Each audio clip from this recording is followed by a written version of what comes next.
group group insurance. General.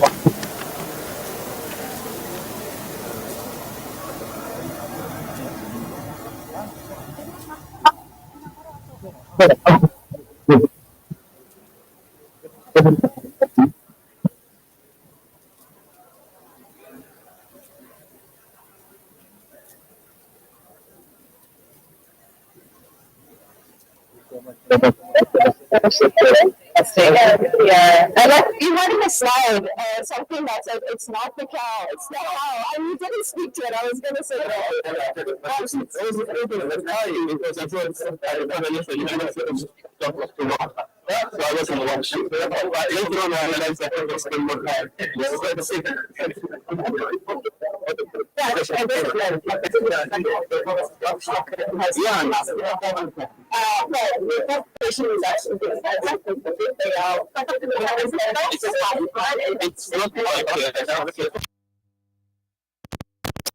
هو تدهور العرب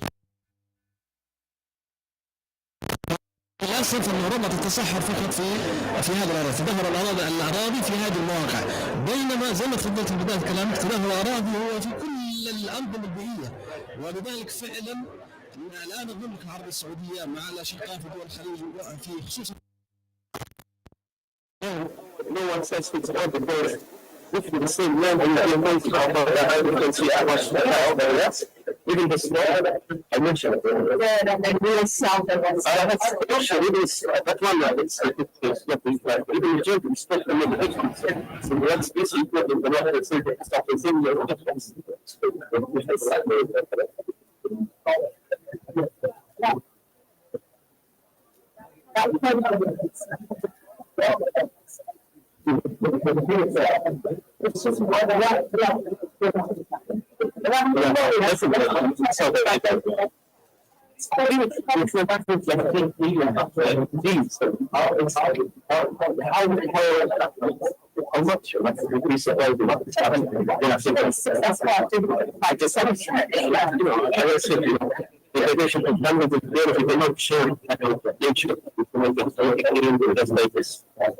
It's very, very interesting.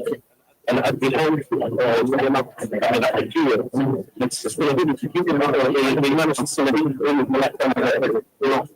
Once the person is over, surely they're still there in house.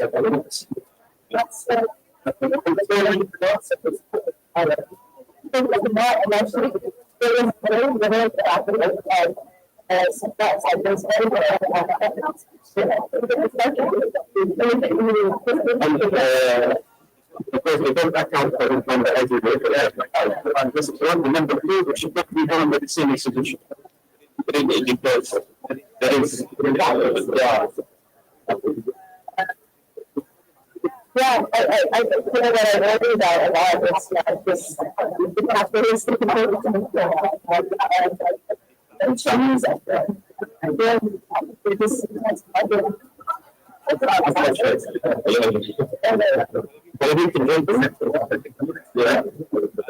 was there for 7 months, and I was living mad because is also, which we see. So, when anything is, that's it. Oh, yeah, that was, thank you so much. That's a very good question. It's a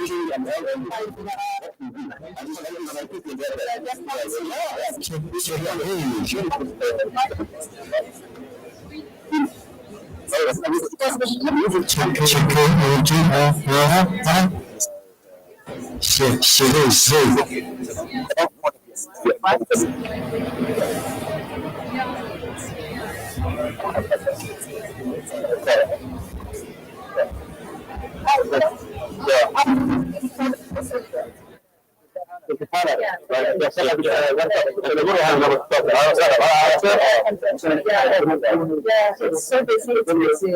And now I have to go.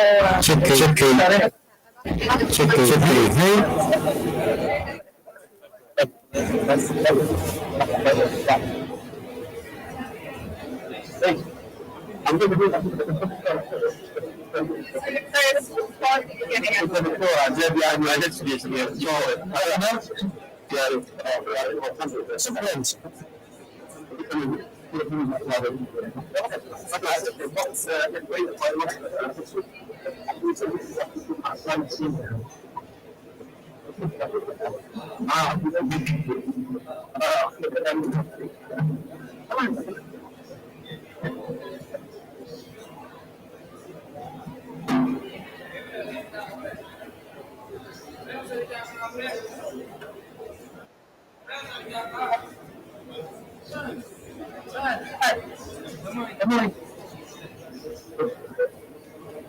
Check one, two, sound, check it, check it, one, two, three, sound, check it, one, two,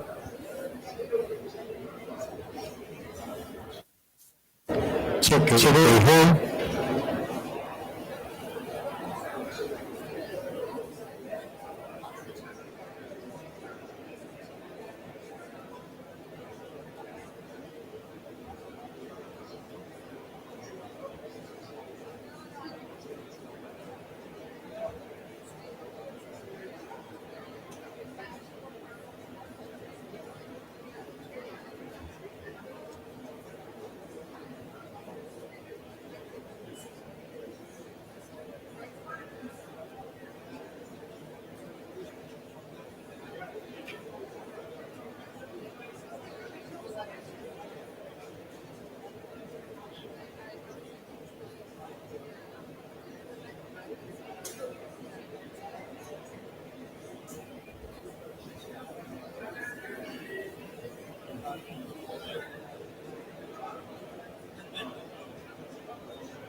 check. Meron.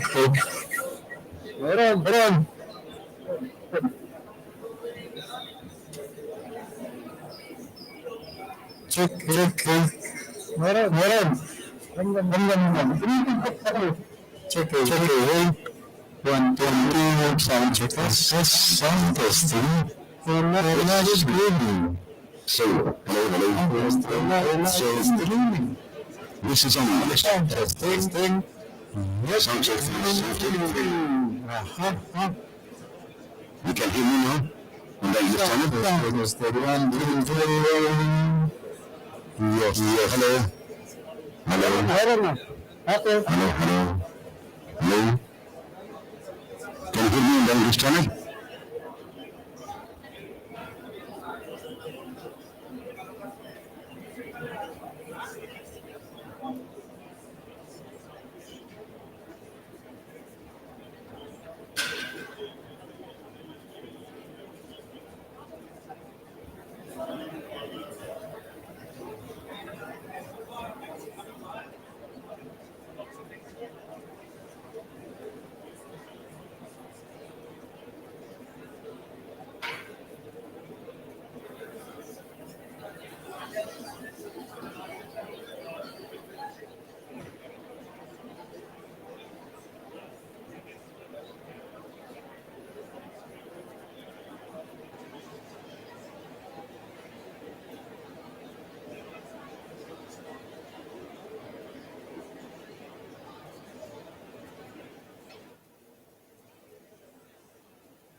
Check, check, check. Anyone can hear me? Translator, please. Especially Chinese. Check, check, check. Check, check, check. Anyone can hear me? Anyone?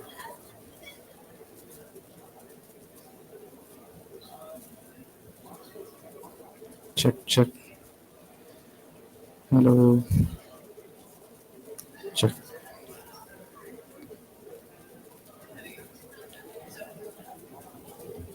EQ2. Okay. Hello, hello. This is Chinese. Yeah. Can you hear me? Yeah. You can hear me. Okay. Yes. My colleague is also going to be here.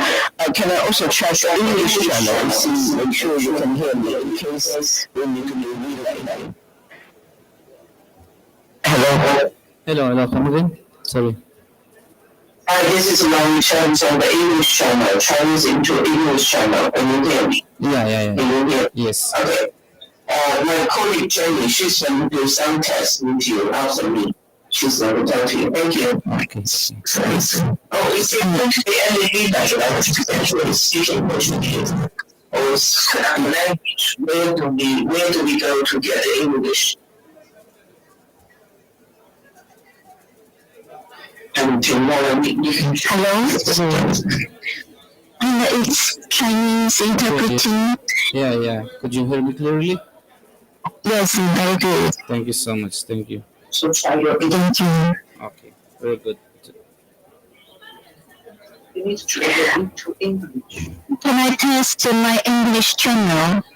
I'm going to speak into English channel, okay?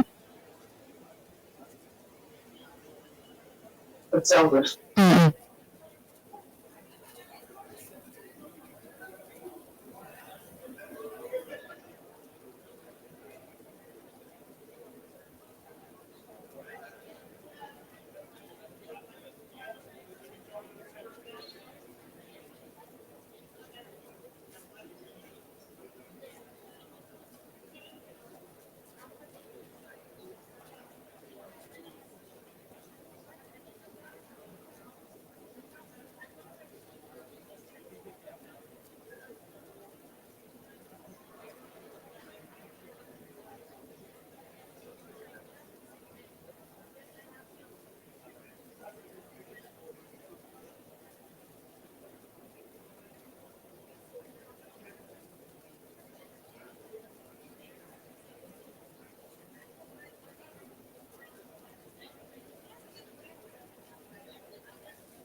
前。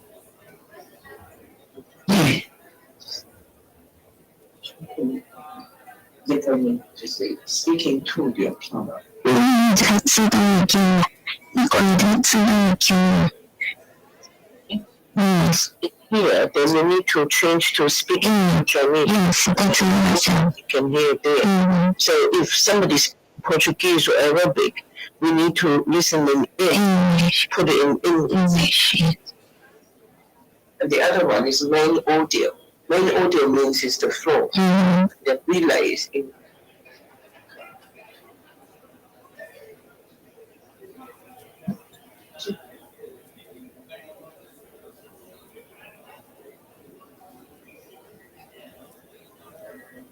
我刚才他听到那种大声的那个樱花钟。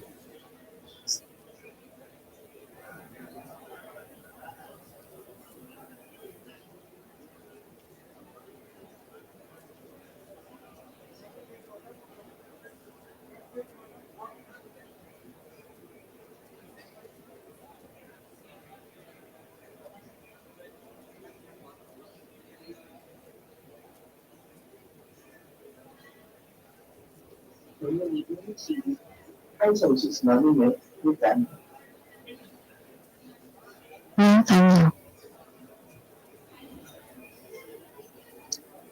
就是加强基于自然的解决方案在里约3公约中的协同作用。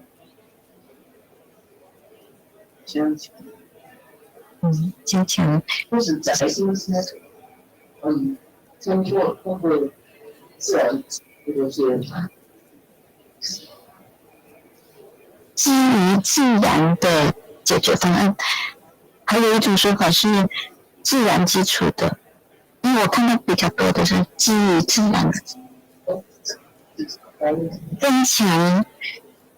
增强基于自然的解决方案在里约3公约中的作用。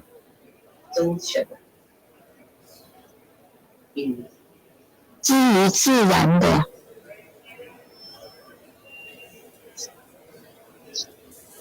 解决方案。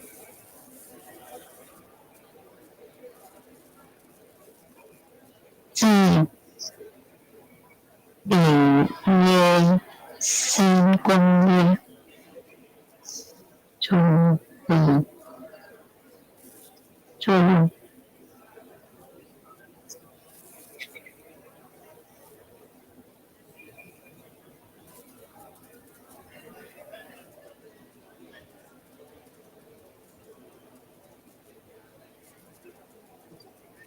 增强。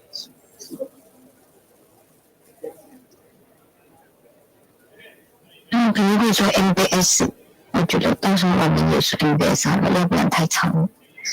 可以前面说一下，后面就。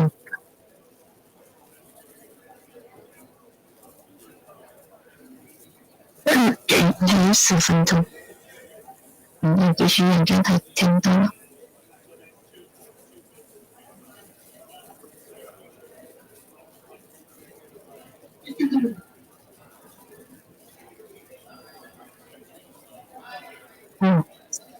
继续，他非常的好，因为他给你这个问题啊，写到他们在，他们在这里看，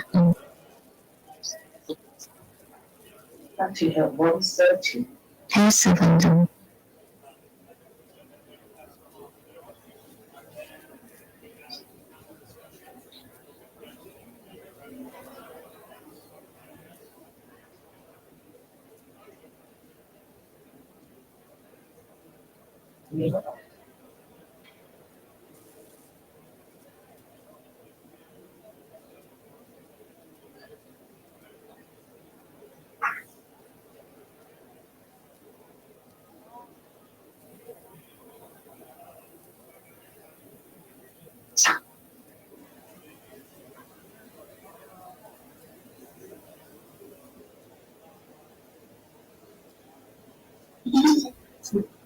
这么个家堂呢，在WhatsApp里家堂里面那个家。要新班那个搞的那个，用 first 这个这个知道了看刚刚。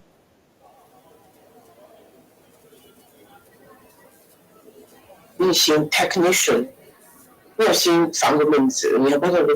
等于放名字。我们的我们整只脚面啊，你要放在那个 contact 练习的那条啊，对，把它放在给他个名字，那个名字你们要得调整那个叫。你就在搜索框里。其实搜索框里是上不去的，我们要它。没有的，可能你要现在是不是要在手机上加了，你再来调会看。可能你要先 create account。我才决定不叫，我的方式就是这样。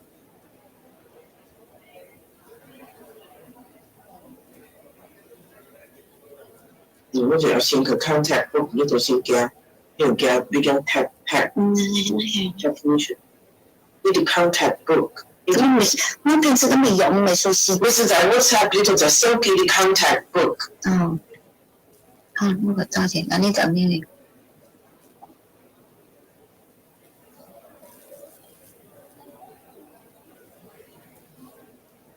是要加那个，加那个。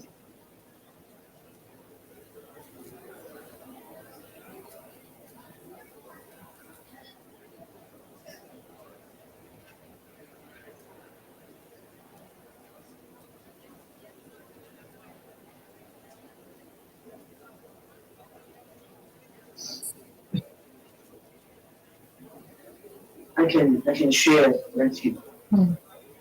你自己找朋友啊，你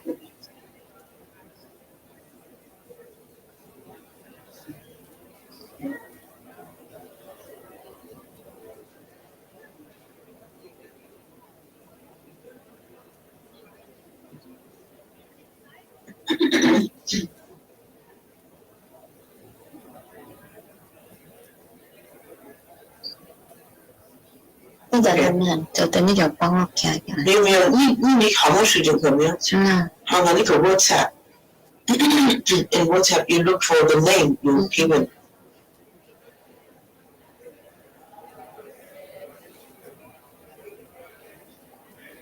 Search.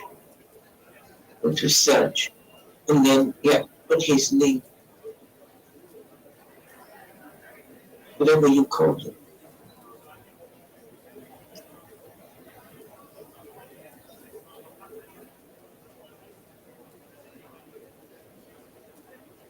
What did you call him? You just call him cop. Yes. No action. Cop. Then you need to put the name.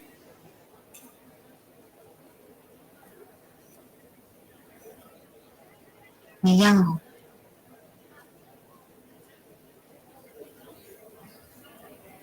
就同你一跟我讲啦。可以了，你看到1号货。1号先。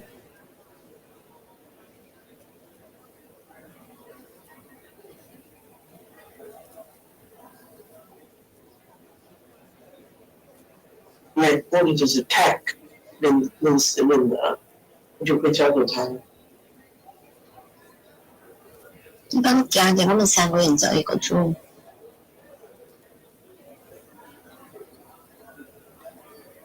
就是跟有事情你就装对，那现在2就是嘛，有加不住。如果我要什么样子找他，那是代表跟他加上头了。问题是需要 contact 的嘛？我觉得我们3个人在一个组哈。你来定组的，我可能。你没来定组啊？我这里头的东西多的。大家这就相克啊，找他你就相克就在这边。你来给了，你想给？我连着给。Okay. No group. Okay. Search. Tag. And then you just add another one, and then Jenny. 就开一个 new group 哈。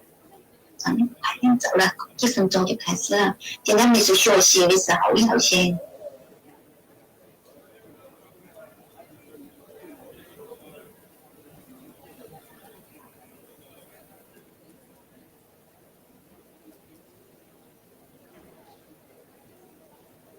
Okay, can you see it? Yes.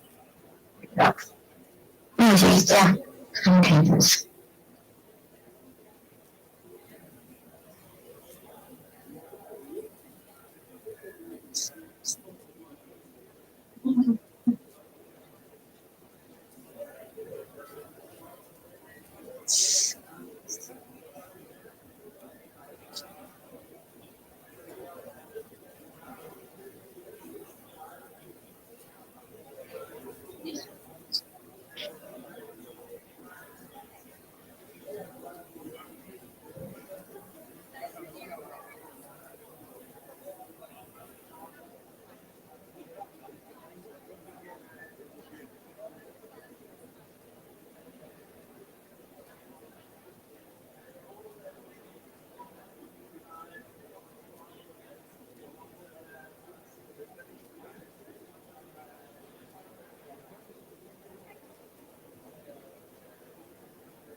mute your phone, mute your computer, 什么？ mute your computer, and mute your phone.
Charles.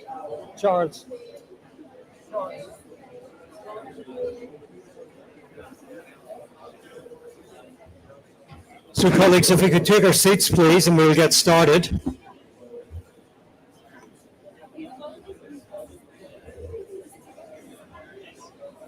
Okay.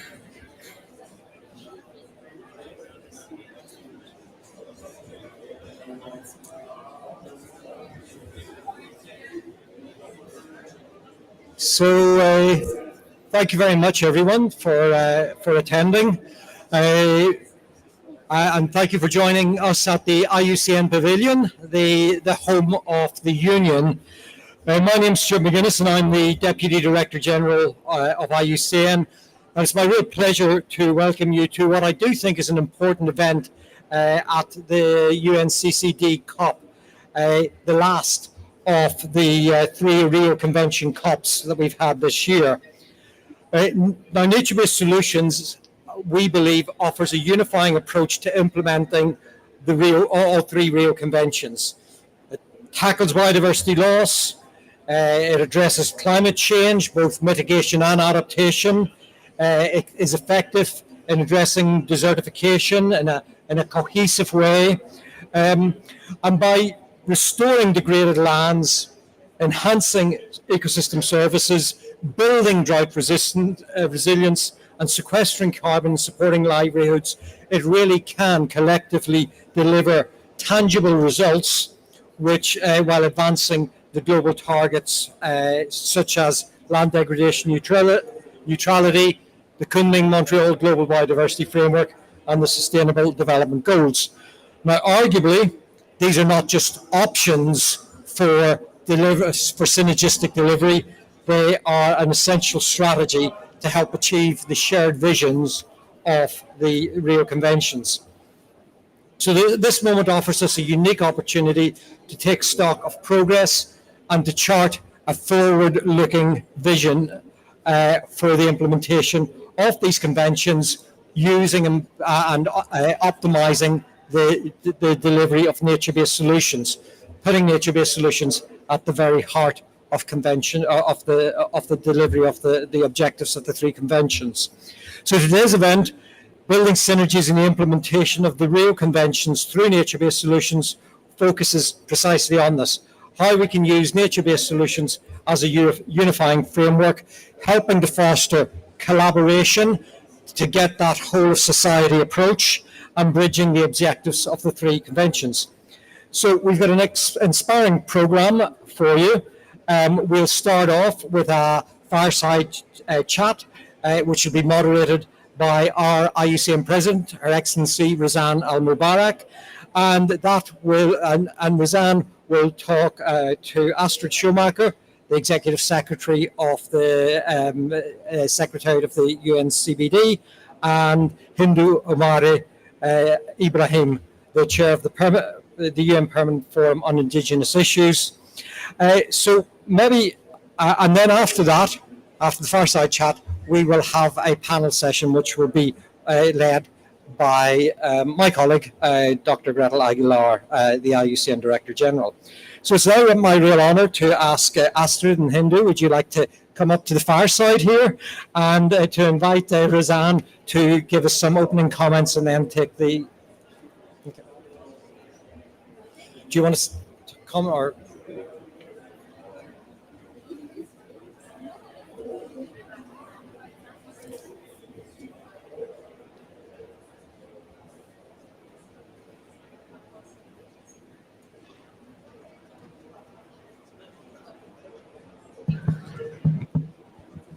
Assalamu alaikum, everyone, and welcome to the IUCN Pavilion, where we stand united with our incredible membership, and really with a very clear message. We're here united for nature.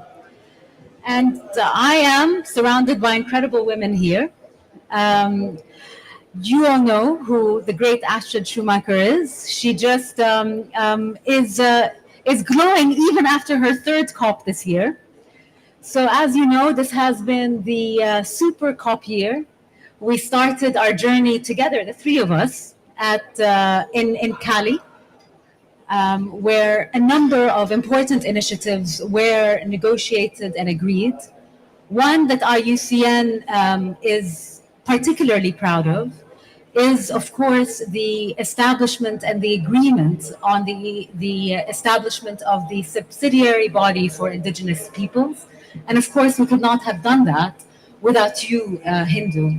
Hindu has been really the secret sauce of any successful process within the UN system. She has been really advocating for indigenous peoples, but really not only for indigenous peoples' rights' sake, which is something that we should all engage and empower, but really as an incredible organizations to leverage when it comes to traditional knowledge and engagement on real solutions on the ground. So here we are, truly united for nature. After Cali, we were joined in Baku. And in Baku, again, we reconfirmed the need for a synergistic approach between the three Rio conventions. We know time and time again, as we speak to our members and as we speak to communities on the ground, Astrid, they don't deal with biodiversity on one day and then deal with desertification on another day and then deal with climate change issues and food security. Real organizations and people on the ground have to deal with all three issues together. And as the IUCN, we're very proud to have developed an incredible tool with our members and through our 17,000 scientists. And this tool is nature-based solutions. Because as we engage on these Rio conventions, we need the tools to help us actually implement what we are saying. Nature-based solutions is a first and it's a standard. It's not perfect. We need to continue to enhance and make it fit for purpose. Make it fit for purpose for our members, but also for financial institutions so that they're able to invest in nature-based solutions. So this is my gist. This is my introduction. This is my promise to you as IUCN president, is to continue to ensure that nature permeates through these processes. And I'm very proud to say that with our collective efforts, we are there. And to ensure that as a scientific authority, we provide the tools to ensure that we follow our words with actions on the ground. And so with this long introduction, so excuse me, I'd like to ask you as Astrid, as Executive Secretary of the UNCCD, as we of course move forward from Baku to Riyadh and to Belém, what are the key actions that will allow us to better integrate biodiversity conservation in the broader goals of the Rio Conventions? Thank you. Does that work? That works better. So good afternoon. Thanks for being here. It's a complex question, but actually it's quite simple. The UN system has to work differently, and the UN system has to interact differently with the parties, so the members, membership of the conventions in the widest sense. So what we see is everybody talks about synergies, and a big step was taken forward at COP28. But it remained at the level of theoretical alignment. And then came our COP in Cali, and we managed to adopt a decision on climate change and biodiversity, which had the magical words of a potential joint work program. And I think a lot of secret lies in that, because you're right that indigenous peoples have understood this is all one nature, climate, land complex we're dealing with. But the way planning processes work in many ministries, at least the ones that I'm familiar with, they are in separate silos. But the problem is, in a way, the UN system supports those silos by having separate planning processes, which are then supported by separate financial instruments, monitored by separate indicators. So it becomes very difficult if you then go to countries and say, well, please bring these things together. I mean, that's not a fair proposition, I would say.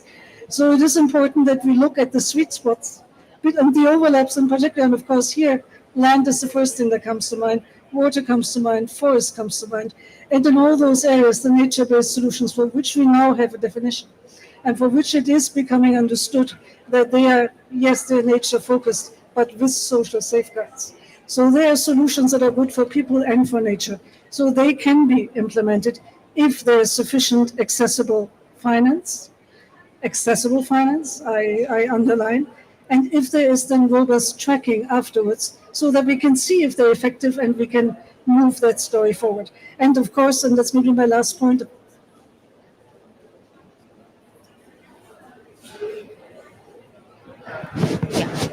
yes, I know I was going on for too long, but as a last point, there's a lot of education still to be done about the role of biodiversity, and nature-based solutions being investment opportunities with tremendous returns. So we have to better explain that biodiversity protection and economic activities, we call that sustainable use, can go hand in hand, and how they go hand in hand. And if we need to put this together, a better explanation, financing, tracking, and building on the knowledge of indigenous people, I think we can go a big step forward and making nature-based solutions work for all three conventions. Yeah, thank you, and thank you for really also ensuring that when we engage on nature-based solution, that it is one that we need to think of through the lens of not just nature, but climate, desertification, people, economic development, and progress. This holistic approach to finding some of these solutions, and there's no better segue to really to talk to us about this holistic approach than you, Hindu. You've been a champion across the three Rio conventions in a very real way. I know you never mince your words, so please try to add some diplomatic hinge on your answer today. But what do you think we need to do more of to really walk the talk? There's been a lot of talk on the need for authentic engagement with indigenous peoples, ensuring that they're not just, indigenous peoples are not, their voice are not heard only, but really listened to. What can the community do more? See if it's work. It's work? Yeah. Hi, everyone. And firstly, it's really a great pleasure to be with you and coming back with my sisters, really talking about the same thing, that what we need, what the world needs is so important for me. So, yes, I mean, I'm not a diplomatic when I speak. It's going to be very hard. So don't ask me that, Razan. So, you ask me that? Okay, I speak, right? Yes. So yeah, just to tell you that, how we can do it, how we are seeing it as individuals. In the three Rio conventions, the two of them, the CBD and climate change, we have our own constituency within the 9 major group. And that helps us to organize, to input through the policies, and also to talk with the government at the local level. based on organizational participation. In this convention, the setup is different, but we participate. So for the first time, we have indigenous peoples who come in a big number, but I'm not competing with the COP28 because there is no competition there. COP28, we have like, it's not working. COP28, we have 140 supported by the government. We have over 400 indigenous peoples participated. Here, of course, we get 50 supported by the government. We are having 70 that will be participating. So this is like one of the steps. We want to have. So we wanted to have firstly, yes, the linkages on how we can better participate into the 3 Rio conventions equitably in order to input, even it is the same voice. So community need to understand without the full and effective participation, so our voices cannot be here. And when our voices is there, it will make the change through the decision and then through the implementation at the local level. The second thing that we need to do is the intersections, as you said, Astrid. So we need to know how the indigenous people's knowledge are contributing to the climate change, to the biodiversity, and to the land. So we need to put these intersections in order to put indigenous peoples as a solutions. And that have to be out into the text. When we take the Paris Agreement, we know we have the Article 7.5 on indigenous people's knowledge to the climate adaptation. When we take the CBD, we have the Article 8G, who's talking directly to the indigenous people's knowledge. So we need the same thing in this convention, who can help that we are also contributing into the knowledge. The third one is about the rights. We are the right holders. As right holders, we're protecting so many from biodiversity to the land, and that contribute to stop climate change.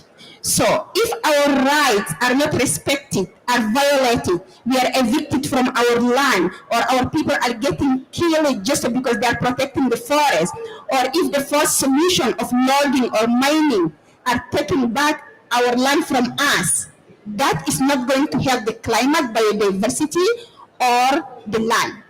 And the last one, also Astrid and my sister Razan say that finance. We need a direct access finance for indigenous peoples. If we are actor and we are right holders, so we must have the direct access finance to implement all the project and program that we are having to protect the land and territories. And for that, the connection between the three, we started that at the COP28. And thank you, Razan, for your leadership on that, because the first time that you are announced as champion, you say, I'm going to sit down with indigenous peoples. And we discuss about all those issues. You say, you know what? Let us talk about the finance. I will take this. And you start taking it. And we have the Troika that we pass it through the COP29.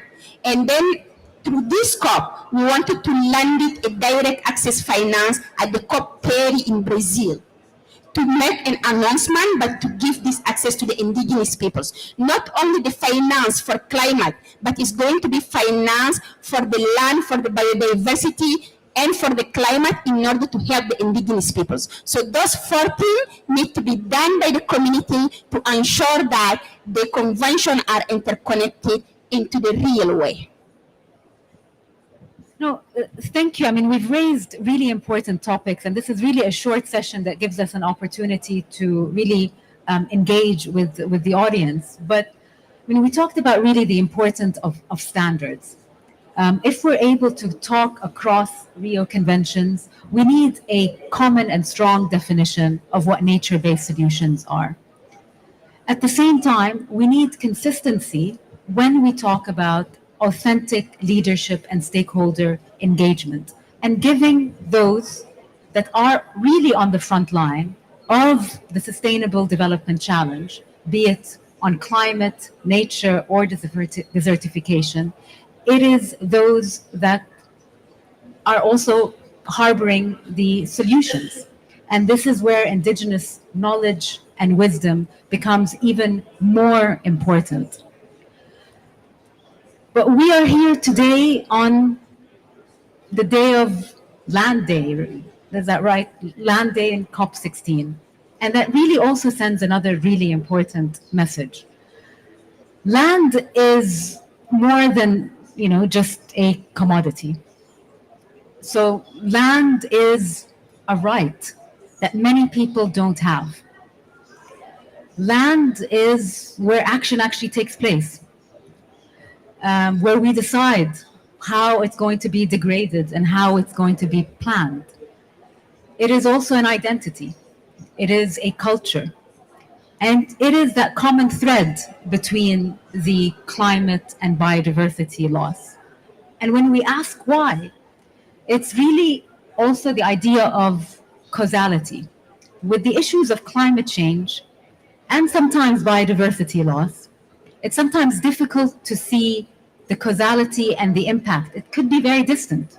Who causes climate change and who sees the brunt of climate impacts? Countries that are not rich in biodiversity may not necessarily see the impact of that loss. But what happens inland is extremely important. And that is why it is incumbent on all of us to ensure that at COP16, we really see this as a platform to continue this work. You know this better than anyone. COPs build on the successes of one another. It is a process. And we need to take that process and as a bridge from COP to COP, from host to host, to really address some of the complex challenges that we face. And with that, ladies and gentlemen, I bring our session to a close. I'd like to really extend my gratitude to the Executive Secretary at the UNCCD, Astrid Schumacher. I know that you think that I may be stalking you because I seem to try to make myself in every session that you're in. But really, the UNCCD is IUCN's home. And we're very happy with the support and everything that you've done there. Hindu, your incredible championship and loyalty to the issues that are very dear and near to IUCN's heart, indigenous peoples, knowledge, and true empowerment is something that we are truly indebted to you. Ladies and gentlemen, best of luck. We are still here on, day one, is it? And we have a few more days to go. Let us move together because together we can only be stronger. So thank you very much.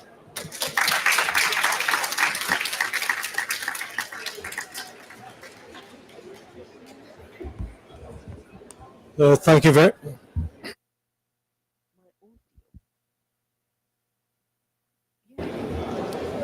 Okay, thank you very much, Razan and Astrid and Hindu. I thought that was great. I thought it actually was a really good scene setter. I really appreciated the way that you brought the issue of synergies right down to the ground level, to the community level. I think, Razan, you highlighted that the communities don't segment their day into climate, land degradation, biodiversity. Communities don't even think, communities live synergies because that's just a way of life. And then really bring this through. I think, Astrid, I appreciated you saying that we've got a little bit of attention because we do business by segmenting, but we've got to find a way forward. And I liked your point, let's find those sweet spots, and that MBS could indeed be, or is indeed a sweet spot. And finally, Hindu, I thought your point building on that, saying that in order to operationalize this, and going back to Razan's perspective, that this is not, it's us who live in the international who segment, but when you get down to communities, they need to be able to implement. And you mentioned rights, you mentioned voice, and then critically agency. In order to be able to realize that agency, the importance of actually directly accessing finance. So thanks very much. I think that was a super scene setter. I'm going to now invite the next panel to come to and take us through the next part of this session.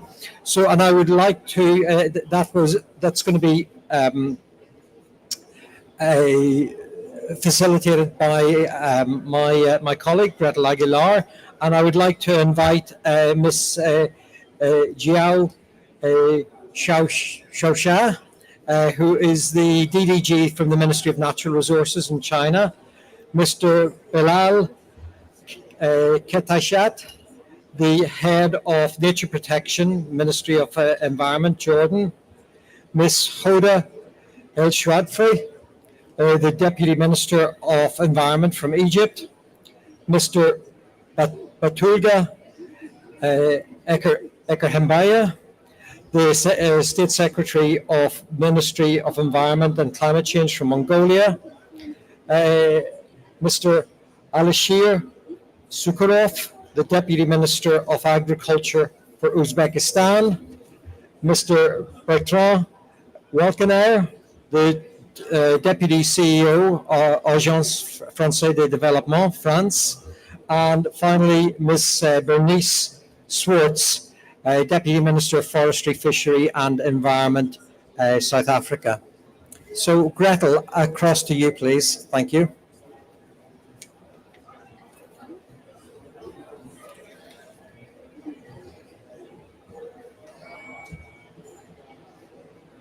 Good afternoon, and thank you for being here, and thank you to all the distinguished panelists for being here in the home of the Union, Unite for Nature, IUCN.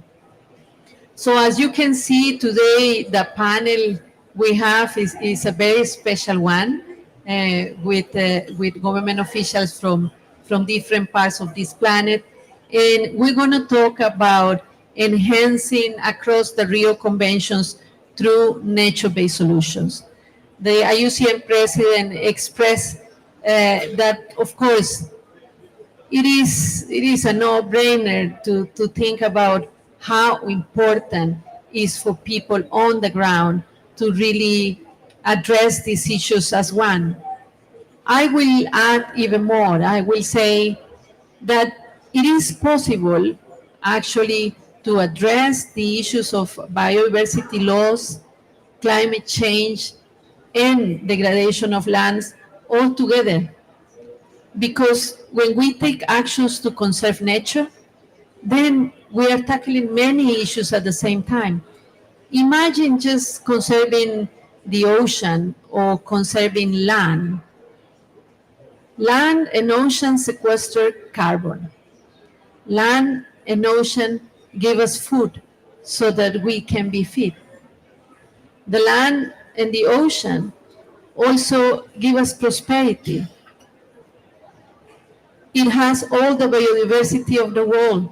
And don't be mistaken, one of the species.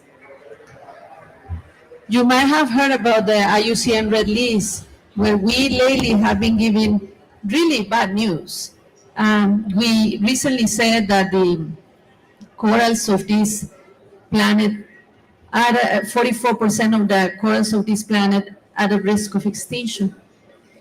We also recently said that 1 in 3 trees are at risk of extinction. We also said that our 160,000 species that we have evaluated, then a quarter is about to disappear.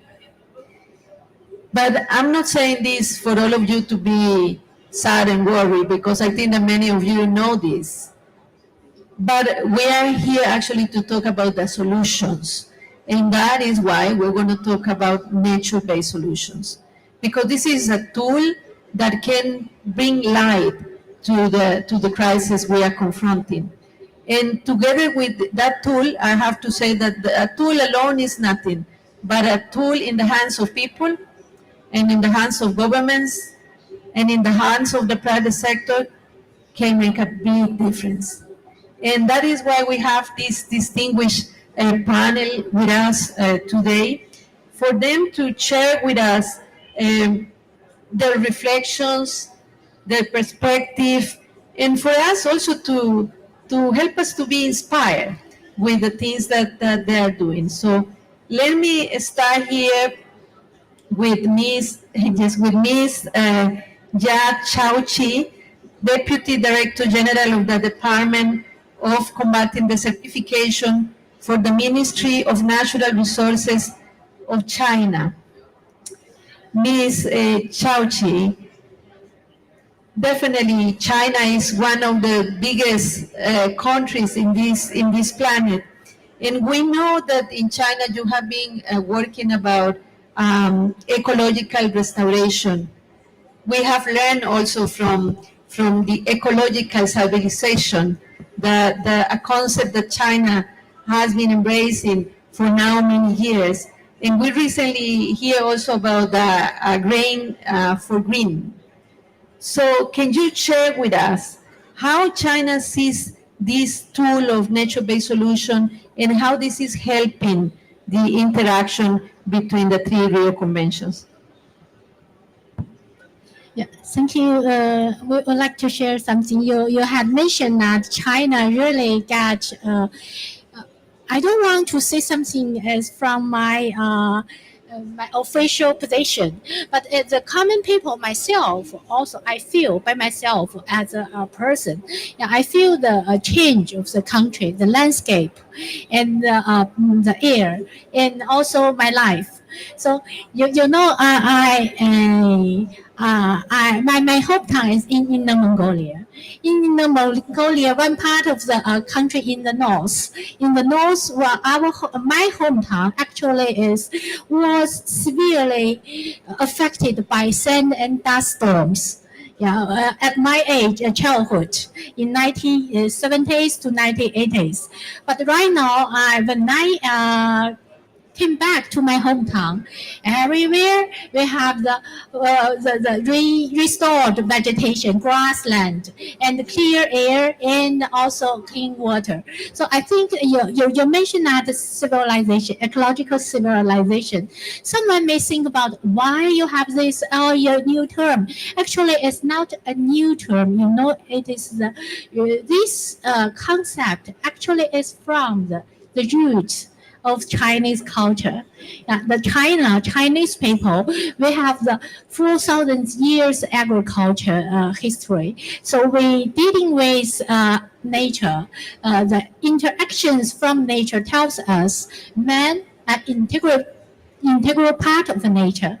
So when we take the ecological improvement, we always follow although we didn't use nature-based solution, this term at the very beginning, but we think the content inside of the content is the same. We respect nature, we conserve nature, and we adapt to the nature. So let's follow these principles. Our ecological improvement also grows up from different stage. For example, in the China Pavilion, they have an exhibition on the cross-century growing Great War and China's action for restoration. So why is cross-century?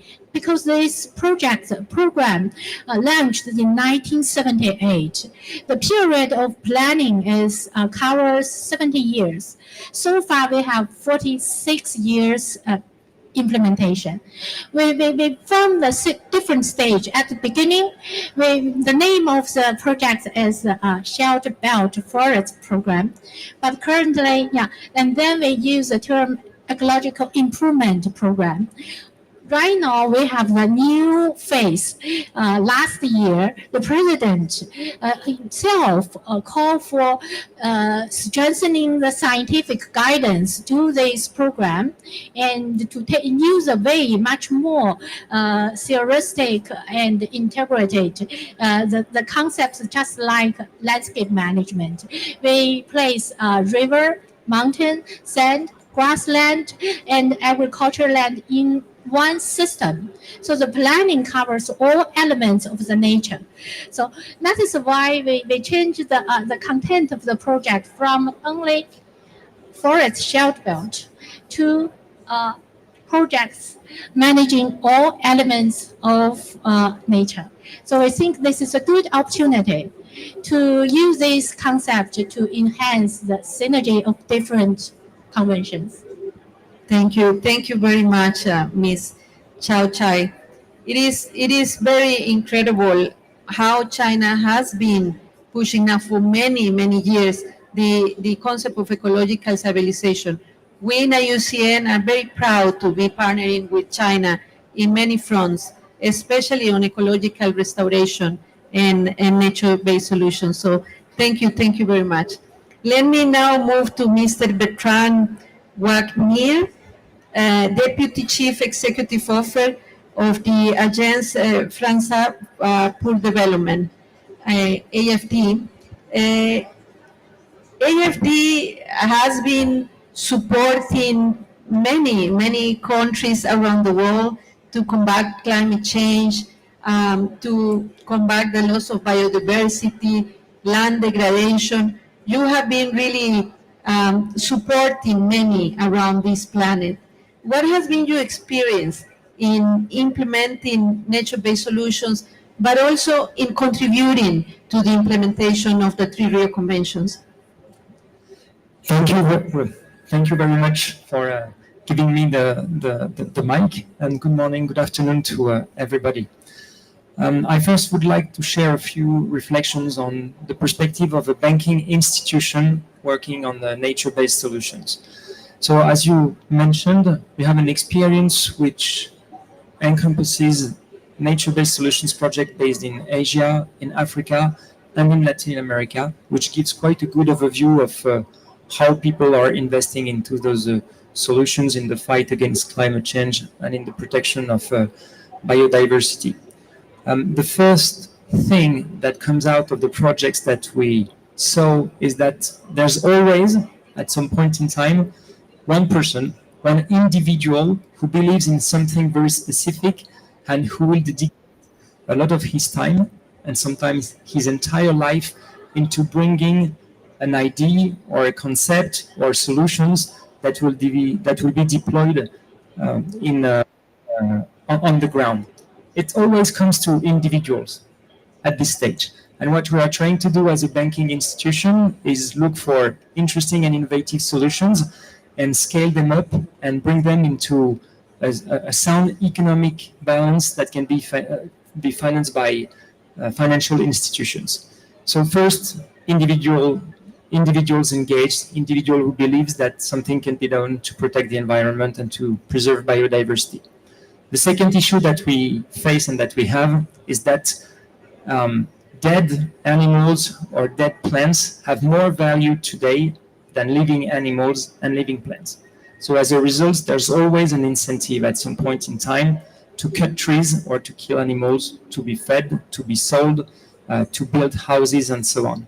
And what we are trying to achieve, and I want to commend the work that is done by the CBD, is give value to living animals, to living trees, either through carbon certificates or through biodiversity certificates. And the recent discussions I had with private investors shows that there's a clear interest from private asset managers, such as insurance companies, such as normal asset managers, to look at how they could invest into biodiversity preservation. And as of today, they think that there's an economic model behind the investments into reforestation, because reforestation will bring carbon certificates, and carbon certificates will bring will build profit and the ability for investors to make profit out from a forest that has been replanted and that has been regrown. So that's very interesting because this is the opportunity to have large-scale solutions where investors will look at hundreds of thousands of hectares that can be replanted with economic activities to be invested into, and with those certificates that will bring value to living animals and living plants. So that's one very important aspect. And finally, what we also try to bring to the table when talking about nature-based solution is a coalition of public development banks. AFD is part of a movement part of a system called Finance in Common that will gather for the 5th time in South Africa this year, end of February 2025. We are trying to build coalitions of public development institutions whose mandate, defined by government, will include the need to preserve biodiversity, the need to focus on nature-based solutions, and the need to invest into agriculture, into water, into energy resources that can match the requirements that are needed to protect biodiversity and to protect nature. So this is very ambitious, but it's one way we are trying to move forward in bringing and showing solutions that were once invented by individuals and that can be scaled up at the level of the world. Thank you. Thank you very much. And thank you for bringing the point of biodiversity certificates and also the carbon market.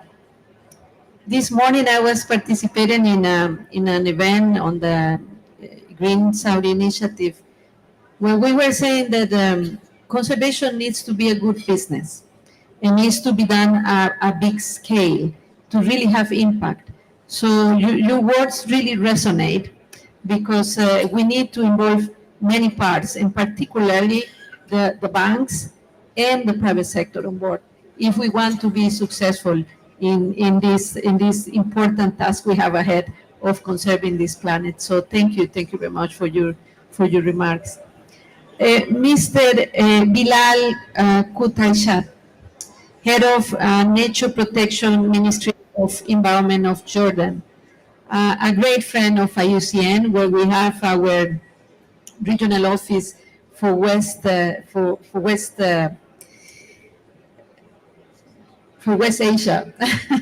for West Asia, and we have been working very closely with the government of Jordan, and we have learned through this incredibly good partnership the work that you have done in relation to putting policies in place, laws in place, and also good projects that benefit a lot of people and that put together the aims of these 3 important conventions, helping people to restore land, to restore ecosystems, to conserve water, and to address the climate change issue. So can you help us, Mr.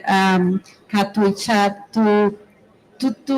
to understand, help us to understand what is it that Jordan is doing that is working? Thank you very much, and thank you very much for attending with us. And I want to thank first IUCN Office for West Asia to invite me for this important session. And when we're talking about synergy between Rio conventions, that in this special year, Cali, Baku, and now Riyadh. So these 3 triangles, this is the first time to have this 3-year convention, and this back to back. So here maybe in Jordan, we catch everything is new and working in spirit what we want to have and cover our commitments regarding to conventions. I remember when we was in negotiating of Commonwealth Year framework, we see the importance of 30 by 30 targeted free, and how we can work on our protected areas. So we start implementing and negotiate with our colleague in IUCN West Asia office to work on a new projects to review our network of protected area and see the effect of the climate change on it. Is now we have a project called Taziz. This is one of things we're working on it, and we choose some places to make rehabilitation program on it to can cover some of commitment. Now we're going to work on landscape and how we engage local community from new projects. Jeremy, this is new project or new fund we're taking it from GCF now, and I think in January we will start it and working on it. This is, I think, one of big projects in the region. So we hope to cover that, and how we can use water resources and cover landscape depending on climate change issue. And this project we have under this consortium. This consortium is NGOs, local communities, so they are work and involved in the field. So in this case, you can work with local communities. I think one of the main story or success story we have to work on it, we link between rangeland and ecosystem, how we become healthy, and how we work with local community to work on rangelands and create local community to create them to work on them lands. This is called Heritage Project, and I think this is one of success story that's going to Badia in east of Jordan, where it's affected very high in climate change, and how we create solution to face this problem. This is one of nature-based solution how we create in desert area and back rehabilitation for rangelands and with minimum amount of water to recover it and back to life. I think now, if we're looking to all activities, we find how much we need to make harmonizing working between three Rio conventions, and how we should push in this way now. Today we in Riyadh talking about drought. Drought is one of effective of climate change, and in climate change, as you remember, in COP28 they adopted loss and damage fund. So these things need to make synergy between how we can get money and how we can implement in the field. I think now in Jordan we're going to go up in how to use our technology and our resources and benefit way. Now we are the poorest country in water in the world, because we're facing problem in our groundwater storage. So now we're going to work on build a destination water in Aqaba, and we transfer this water to north of Jordan. 30 billion cubic meter that will be pumping for Jordan. I think this will give chance for aquifers in Jordan to rehabilitate, because in this time we're not pumping water from aquifers, so I think we can use that. Many of waste treated water, we use it to plant trees. All our water or wastewater, we use it to plant trees with new initiative to plant 10 million trees by 10 years. Now we plant more than 4 million trees during these last 4 years. So this is one of items or projects or initiatives we're working it, and our king is focused on that and put in modernization vision until 2030. It is alignment with all global goals. Thank you. Thank you very much, Mr. Kutaichak. And it is very important to say that really Jordan has been leading many of the efforts in land restoration for many years now, and we look forward to continue our collaboration with you. Let me now move to Ms. Oda Al-Chawdafi, Deputy Minister of Environment, Egypt. Ms. Chawdafi, Egypt has been for many years now really advocating for integrated climate and environmental action. And also Egypt has been very vocal on nature-based solutions, joining other countries' voices and really being a lead voice on all this movement related to climate action and the application of nature-based solutions. Can you share with us a little bit more of this? Thank you for your question, and thanks for the IUCN to invite me here today for this panel. Let me start first. When it comes to nature-based solution, are among the most cost-effective approaches to address the issues of biodiversity, ecosystem, and land degradation through actions to restore land and ecosystem. And this will enhance the ecosystem services, thus strengthening the role of existing systems in absorbing the CO2 emissions and their capacity as an effective carbon sink. And that's why effective implementation of NBS will significantly contribute to the goals of targets of the three area conventions. Let me say also that Egypt went through, already we do have the biodiversity strategy that was established in 2015 and its action plan. This is one part, and the other part with the ENACT, as we are the one who already supported it and launched it during the UNFCCC COP27 in Sharm el-Sheikh, that is co-presidency, Egypt and Germany, and the IUCN here is taking part of the secretariat of this initiative. The main objective was how to fulfill the gaps in knowledge related to the NBS and to access the state of NBS on the global level, to enhance the implementation through providing some tools to support in implementation, monitoring, evaluation, and to ensure significant to biodiversity. For example, Egypt have some, project when it comes to nature-based solution, like, for example, the mangrove restoration. We already have lots of projects running right now in the Red Sea areas, either in Hurghada part or Sharm el-Sheikh. We are working on this. And of course, the rehabilitation of acacia in South Sinai. This is two parts. And let me strengthen this. Local community is the main player with us.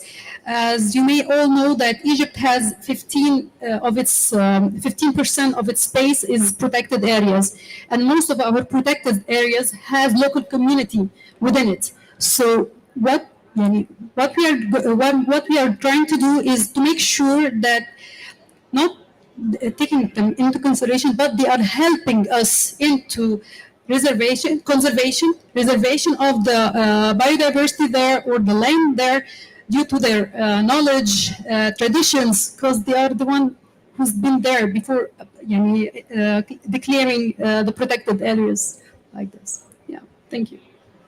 Thank you very much, and thank you for bringing to the table the importance of local communities and the ones who are the first line of defense, which are the local communities. And of course, thank you for the partnership with the German government on ENACT. We have been very successful together with Egypt in Germany, really scaling up nature-based solutions all around the world. So let me now move from Egypt to Mongolia. Mr. Batulga Erkenbayer. I hope I pronounced that well. State Secretary of the Ministry of Environment and Climate Change of Mongolia. Secretary, I can only imagine the vast beauty of Mongolia. We have seen many images of Mongolia here, and we know that you are also hosting in 2026 the next COP. So congratulations and thank you for that. But you're also a very important player when it comes to transboundary collaboration. Yeah.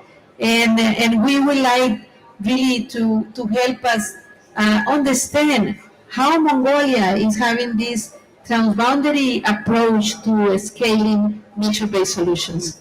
Thank you. Thank you, everyone. It's my pleasure to be here. Exactly, Mongolia is hosting the next UNCCD COP. So according to the statistics from State of the Environment report, 77% of Mongolian territory is under desertification, and which means 1/3 of population is heavily affected by the climate impact. So transboundary collaboration is a cornerstone of Mongolian strategy to expand nature-based solutions and address common environmental challenges. So issues like desertification, water scarcity, and climate change require joint regional efforts. So there are some very good examples of transboundary collaborations of Mongolia. For example, Mongolia, China, and South Korea are working together to reduce the dust storms originating from Mongolian Gobi. Have you ever heard about the dust storms affected the Mongolian Gobi dust storms? It's originated from Mongolian Gobi, and we are working on these issues. Mongolia is also collaborating with Russia and China to expand transboundary protected areas to conserve species through joint initiatives. Also, Mongolia is actively engaged in initiatives such as the Northeast Asia Desertification Network. Also, we are planning to ensure policy design for all aspects, including biodiversity, climate change, and desertification. We see land as a major solution for Rio 3 conventions is based on nature-based solutions. Thank you. Thank you very much, State Secretary of Mongolia. And thank you for really bringing to the table these important words that you just shared with us, that it is possible to work between countries, that it is possible to have transboundary cooperation. I think that this message is very important, especially on these times of challenges, because even though, we all have countries, we all have passports, I mean, nature has no limits, and we really need to work together. There is no other way. And these very, very nice examples that you gave us between Russia, China, South Korea is really well taken. So thank you very much for sharing that. Now let me move to Mr. Alisher Shukurov, Deputy Minister of Agriculture of Uzbekistan, a country that we have been partnering, especially in the last year, and where IUCN it opens an office. We signed 2 days ago our host country agreement to open a new IUCN office, number 70 office in Tashkent. And we are very proud of that, because that will give us, thanks to the government of Uzbekistan, the possibility to better interact with Central Asia. So this is very good, and I would like to ask you, Deputy Minister, about Uzbekistan experience also in working with other Central Asia countries. I had the pleasure to be with you when you opened the Green University that is bringing all Central Asia together, and especially the youth. That was really heartbreaking, because you're doing a fantastic job putting together a new university together with other countries. But I see the potential, and I see how much Uzbekistan is pushing for this integration of Central Asia. So can you share with us what is the experience that Uzbekistan is having with this?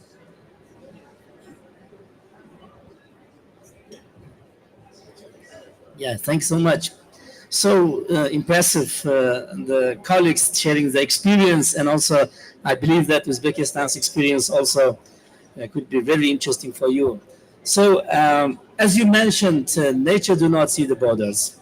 Today, Uzbekistan, we are located in the center of the Central Asia, and 90% of water resources we receive from other countries, which comes from the upstream countries to the downstream countries. And also today, because of the challenges, because of the human interaction with the nature, we lost fourth largest lake in the world, which is the Aral Sea in the region. So I can list the number of challenges we are facing. Now, our colleague from Mongolia and also from China mentioned about the sand and dust storms. We prepared one interesting report recently with FAO, ICARDA, and the Ministry of Environment and Climate Change of Uzbekistan about the sand and dust storms in Uzbekistan. So report recognizes today the sand and dust storms becoming the one of the really critical challenge, that frequency and also the coverage, that it is not really looking the borders coming from one region to another region. So it means that we need a regional partnership. We need to put our efforts together in the region, not only regional, but also the global partnership. Here, you mentioned about the university, Green University. We need also to handle these challenges, the knowledge, because without knowledge, without the capacity, we cannot really address these challenges correctly. So with this respect, our initiatives, one of the initiatives we launched in the country, the Greening the Aral Sea, which is the afforestation of the Aral Sea region, and we today 2 million hectares already planted by the government of Uzbekistan, and now with the neighboring countries, Kazakhstan and Turkmenistan, we are going to really expand this the program. As well as the second program is the green space. Today, because of these challenges, the people suffering people not only in the rural areas, but also in the urban areas. So we launched the Green Space program for the urban areas of Uzbekistan. So this is also one of the unique programs that we are implementing. And here, during the implementation of these programs, we're really thankful, and we're also really happy that with us, partners which is the professional partners. We are so proud that 2 days before we signed the host country agreement with IUCN. Now IUCN coming to Central Asia more actively, because Central Asia hosts the unique biodiversity. We're the hotspot of the plant as well as the animal biodiversity. So I think this is also a unique step that IUCN coming to Uzbekistan, but also we're today hosting the number of regional bodies. Now, IFAT with us FAO, with us the CGR system, ICAR, the number of research bodies. I think this is the good platform that not only the government, but also our partners, they're putting their expertise, knowledge, and this can really help to handle the challenges we're facing through the nature-based solutions. Of course, I can continue a lot, but because of the time limit, I will stop here. We would be really happy to share our knowledge, inviting our colleagues, and also I can say that the IUCN also can be good player to bring the countries to Uzbekistan to facilitate the sharing the knowledge. Thank you. Thank you very much. And thank you for bringing these good examples of, to say in few words, that restoration is possible.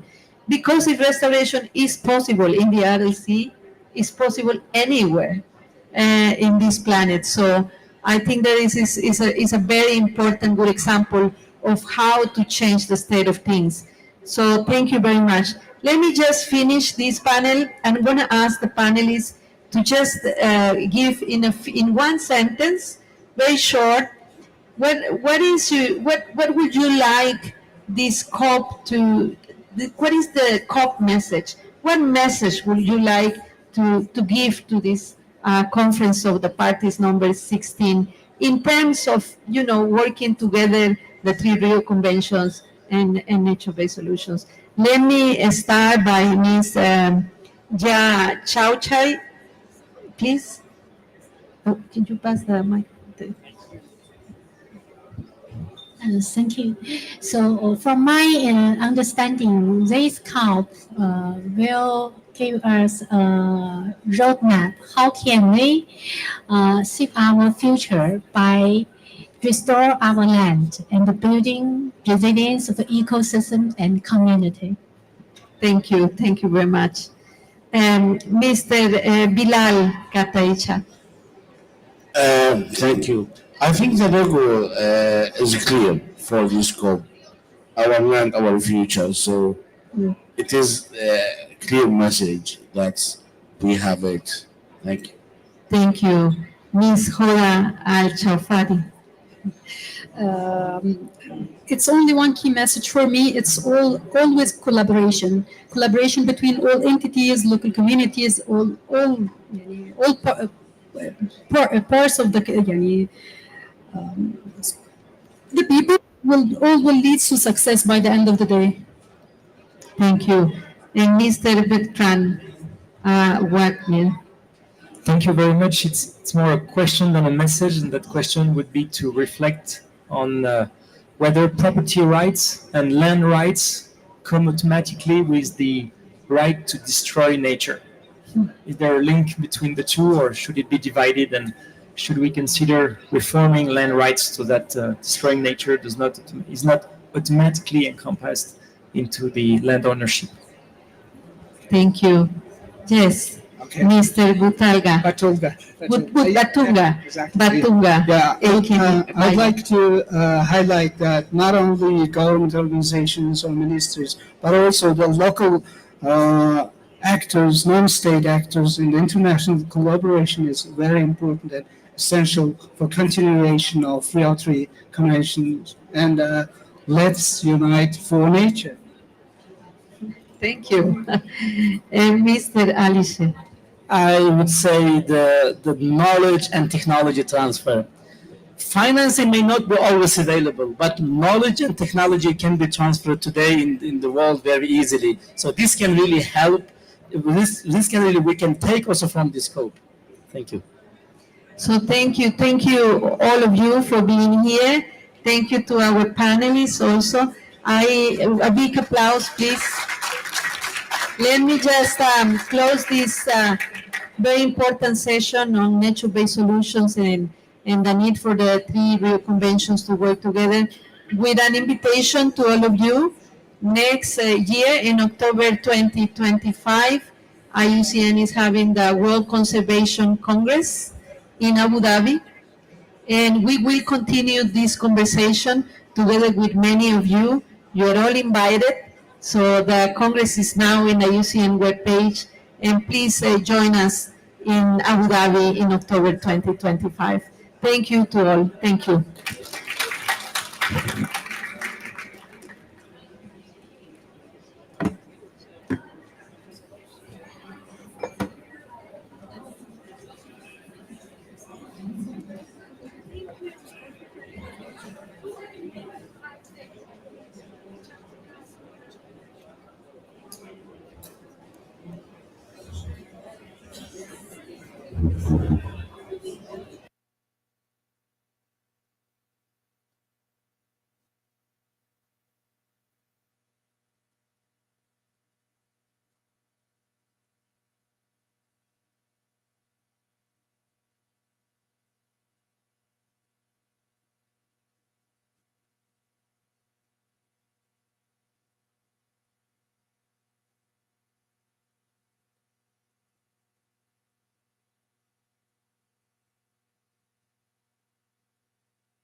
Check.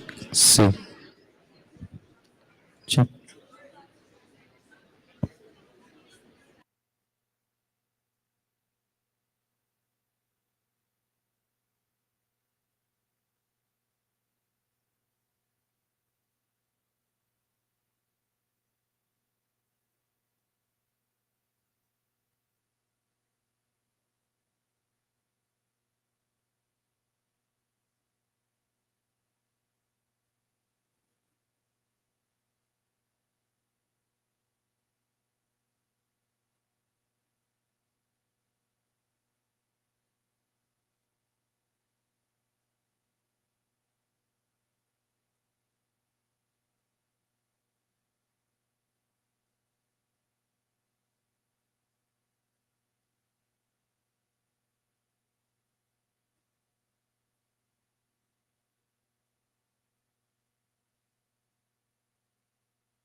Who's after me? Is it me?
Thank you.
Okay, I think we'll make a start. Good afternoon, distinguished guests, colleagues and friends, it's my pleasure to welcome you to this session at the UNCCD side event titled From Soils to Arabian Leopard, a manifesto for comprehensive regeneration. My name is Benjamin Lee, and I represent the Wildlife and Natural Heritage Division of the Royal Commission for Alula, or RCU in short. At RCU, we're deeply committed to the comprehensive regeneration of Alula's rich ecosystem, focusing on the restoration of healthy, self-sustaining systems that integrate all elements of the ecosystem, right from the soils to the apex predator, which is the Arabian leopard. And that is the basis of this event. Today, we will explore how innovative strategies for ecosystem restoration, combining international best practices with vital knowledge, are driving success in the region. We have our partners here with us, including IUCN, Society for Ecological Restoration, Space for Giants, and Panthera, who will share insights into the adaptive management plans, carbon sequestration efforts, and the introduction of the Arabian leopard. Together, we aim to highlight how ecosystem plays a key role not only in biodiversity conservation, but also in achieving climate resilience and net zero carbon emissions by 2035. And I look forward to a stimulating discussion on how these efforts would shape a sustainable future for Alula and its wildlife and its communities. Thank you. So we have got a series of presentations by the speakers. First on the stage or podium would be Stephen Brown. He's the Vice President of Wildlife and Natural Heritage at the Royal Commission for Alula, overseeing a team that is responsible for protecting, restoring, and reintroducing wildlife to an area of almost 25,000 square kilometers in Northwest Arabia. So he has a wide nature-based experience from an initial focus on field-based work on wildlife in the UK and Europe, and leadership roles overseeing projects working on species and landscapes in 7 countries in Southeast Asia and now in the Middle East. Stephen, please. Thank you, Dr. Is this on? Can you hear me? A little bit. Can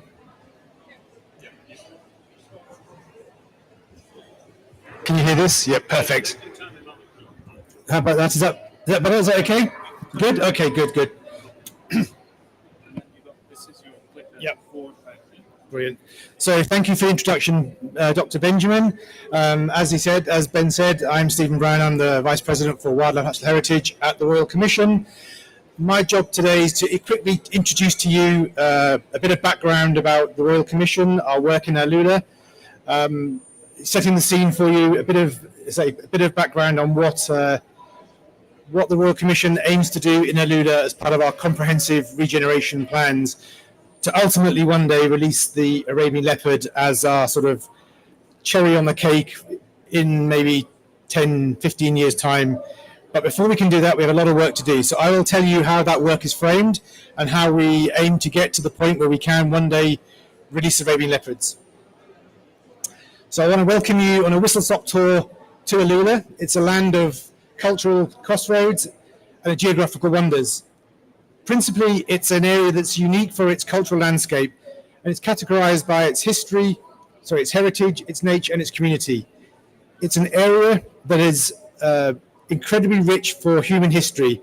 There's been recorded history going back 200,000 years, with a number of different civilizations, such as the Nabateans, Romans, ancient Greeks, have all passed through Alula. More recently, it's been very important as a cultural crossroads on trade routes in the post-Islamic period. It's been occupied by civilizations for over 7,000 years, and human history, as I said, 200,000 years. It's an incredibly stunning and diverse landscape. If you look at all of the beautiful pictures you see around the COP, almost every billboard has a picture of Alula on it. It's so beautiful. It's almost the showcase for the beauty of the Kingdom of Saudi Arabia. And that rich diversity of habitats supports a rich diversity of species. It's also home to a vibrant community of people. There's about 60,000 people now call Alula their home. For those of you who don't know, Alula is located in the far northwest of Saudi Arabia, surrounded by other giga projects. And Alula itself forms part of the Saudi Vision 2030, and it's one of the projects being developed as part of that vision. I don't think I need to tell any of you what the Saudi Vision is. I think you've heard enough about it from other people by now. But if you don't know what the Saudi Vision is, please look it up. It is a transformative program that's going to convert many aspects of the kingdom from a dependency on oil to a different economic dependencies, one of which is tourism. And Alula will be one of the focal points for that touristic development. So our vision for Alula is that it will be a cultural landscape, a journey through time in the world's largest open museum. The idea is that people have lived in this landscape for generations, and we hope to showcase that living landscape through our work and through the Testing? through the experience. Okay, I think it's good. I didn't even move my lips, so that's pretty special, eh? Yeah, it's going to be one of the world's largest museums where people. Thank you very. Is it okay? Carry on. Okay, it's going to be the world's largest museum. I'll leave it there. And our mission is to enable Alula's development for its communities and visitors through regenerating and protecting the cultural landscape and providing a quality of life. And what's key there is the protecting of the cultural landscape, and I'll elaborate on that in a moment. We've set ourselves under the Saudi Vision three very significant and overarching targets. That we will have 2 million visitors by 2035, that we will contribute 150 billion SAR to the GDP, and that we will have created over 40,000 jobs. A lot of work has to be done to achieve those targets, and what's really key is that we have 4 strategic pillars on which we will, so we have 4 strategic pillars and 3 enabling pillars. And those 4 strategic pillars you'll see is obviously tourism, heritage and arts and culture, most importantly, wildlife and nature, and then there's economic and social development. But the importance of wildlife and nature is that it's given equal priority to every other metric in terms of development of Alula. So nothing can be developed for tourism, nothing can be developed for infrastructure, unless it considers the impact it has on the cultural history and on the natural history. So wildlife and nature, wildlife and natural heritage, is equally as important as every other driver for development of Alula. And that's supported by a number of enabling pillars, as you can hear. I'll talk a little bit more about my team, what we're doing specifically as a wildlife team. You can see our mission there. I'm not going to read it out to you, mainly because it's a bit difficult for me to do so, but also you can read it for yourself. But basically, we want to restore Alula and provide opportunities for economic development and opportunities for the community to be employed and living within their home area of Alula. Within my team, we have 4 strategic pillars, although one of the pillars is more of a foundation, hence it's a horizontal pillar rather than the vertical pillar, if that makes sense. Our work is around identifying and protecting important biodiversity areas, so developing a protected area network, then ecologically enhancing or restoring those protected areas. And part of that is reintroducing native species, so that introducing predominantly herbivores, but then ultimately leopards. But leopards need something to eat, so they can eat the herbivores, and the herbivores need something to eat, and then eat the grasses that we're restoring.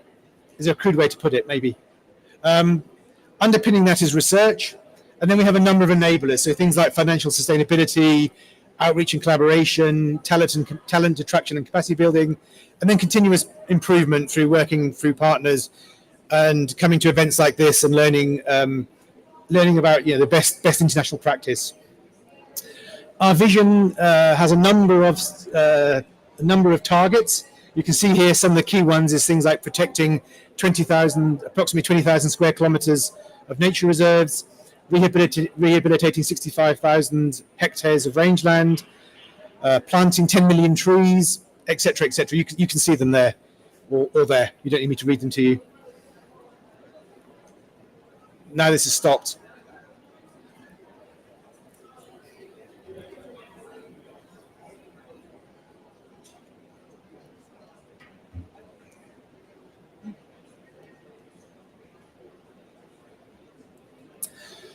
So each of those teams has a set number of objectives. So for our nature reserves team, the goal is to create, activate, and effectively manage nature reserves to conserve ecosystems, fragile habitats, biodiversity, as you'd expect. Our objectives are that we plan and design these areas, that we have very good protected area governance in place, and that we engage the local community, and that we accomplish those through various management approaches, such as effective management planning, very much done through working in partnership with IUCN. And adaptive management is very much key to this. So we will be introducing many metrics by which we can measure our performance and then continue to adapt our approach to our management of our reserves. I've changed the order slightly, and you'll see, well, I know why at the end, but I've changed the order of these. So next, I'll talk quickly about our conservation breeding reintroduction team. We could allow for nature to slowly bring back the wildlife, but all the large herbivores have pretty much been hunted to extinction in our lula. If we waited a few hundreds of years, maybe they will return, but we haven't got time to wait. Things should always happen yesterday in Saudi Arabia. And even if it shouldn't happen yesterday, we have a 2035 deadline for our work. And ideally, we need to make significant strides forward by 2030. So the only way we could really get back some of the native fauna was to reintroduce them. So we have a program of introducing ultimately up to 12 species, but initially focusing on the large herbivores, so Arabian oryx, sand gazelle, mountain gazelle, and Nubian ibex. And then later this year, early next year, ostrich. Unfortunately not Arabian ostrich because they're extinct, but as close as we can get. And then ultimately, we're working for our partners, particularly with Panthera, we hope to bring back Arabian leopard. Stopped again. Underpinning all of that is our research. So we do about 80% of our research is applied, answering questions like what species of plants do our released animals eat? What's the survival of our animals? Things that really inform our management. And then about 20% of our research is just pure research. So a lot of things are unknown about the animals, the ecology of the deserts, particularly around Alula. So some of our research is just pure research, almost for the sake of doing research. Then the key thing for this particular session is the work of our habitat regeneration and landscaping team. This team is responsible for restoring Alula's ecosystems, which means developing a sustainable landscaping system and then ensuring that it's self-sufficient. So that means we're doing we're doing natural regeneration through rewilding, reducing the threat, but we're also doing assisted rewilding through active tree planting. And as I mentioned, we plan to plant 10 million trees by the end of 2035. We've planted 500,000 were planted by the end of this, but have been planted to date. A few days ago, we hit that target.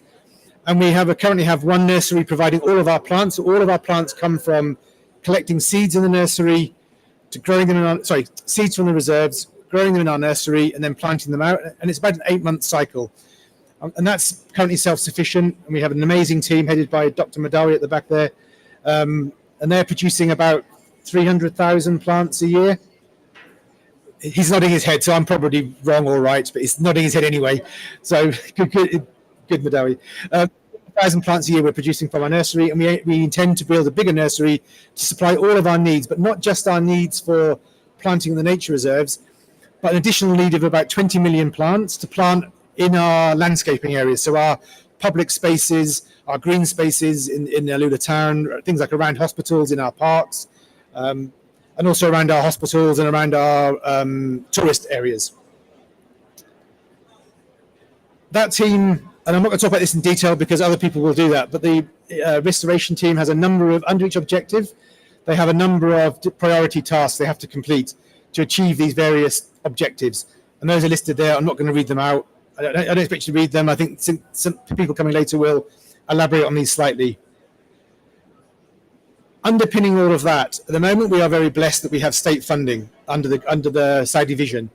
But at some point we're going to have to be self-sufficient. So we are looking at various mechanisms by which we can fund all the work we do in Alula can be funded through maybe public sector CSR, or maybe through ecotourism, or maybe through biodiversity credits. So we are slowly looking at those, and I'm pleased that Our colleague from Dr. Max Graham from Space for Giants will talk about one of these through carbon credits, which is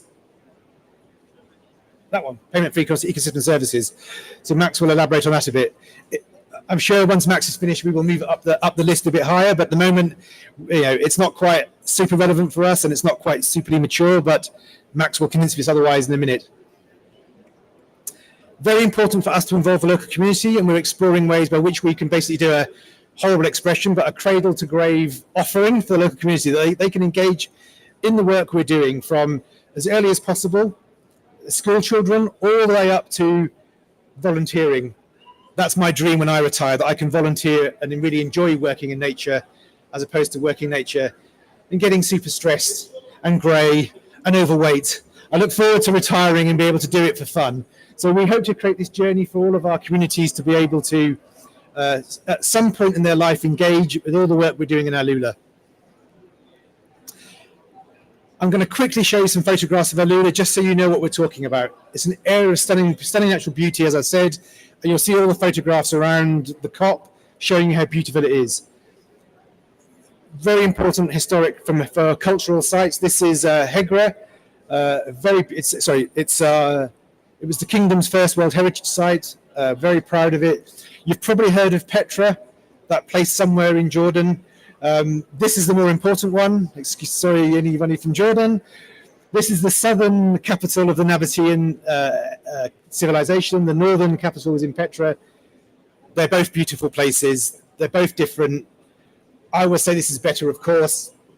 They're the same, but Hegra is beautiful. So, as you can see, Hegra is beautiful. But a very, very ancient landscape with very unknown historical markings created by very, very early civilizations. If anyone knows what these are, they can come and talk to me later. They're kites, keyholes.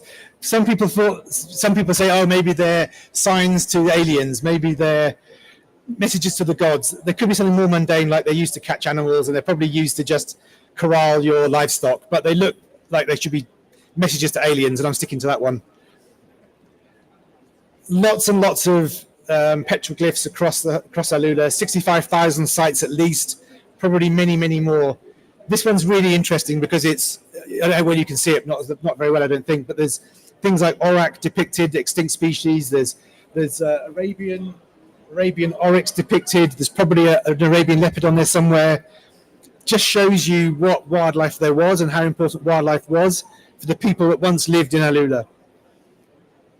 Just an aerial view of the old town, a very recent part of human history of Alula. Stunning landscape, volcanoes. When it rains, it transforms into a beautiful floristic landscape, as you can see. Not very well projected, but beautiful photographs nonetheless. Full of wildlife, all the usual critters you'd expect, the small things that live in deserts. That one's a particularly ghoulish, horrible picture of... I have scorpions in my house, so I have a bit of a love-hate relationship with scorpions, and that one's particularly nightmarish. But lots of these things, but also lots of these. And who knew there were so many predator species? This is within Alula. This is just some of them. There's even more. This is just an example of the species that we're encountering, and just a flavour of some of the herbivores. These have all been introduced, but doing well, all breeding, all looking wonderful. Very rich wildlife. And I'll leave it there as an introduction, and I think the rest will fill in some gaps. So thank you very much for your time.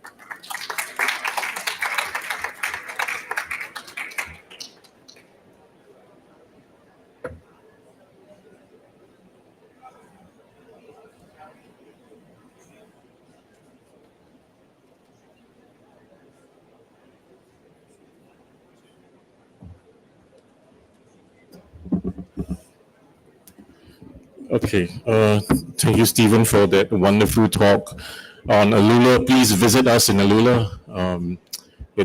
I think Stephen has given a very good glimpse into the natural monuments, man-made monuments, and also the wildlife in Alula.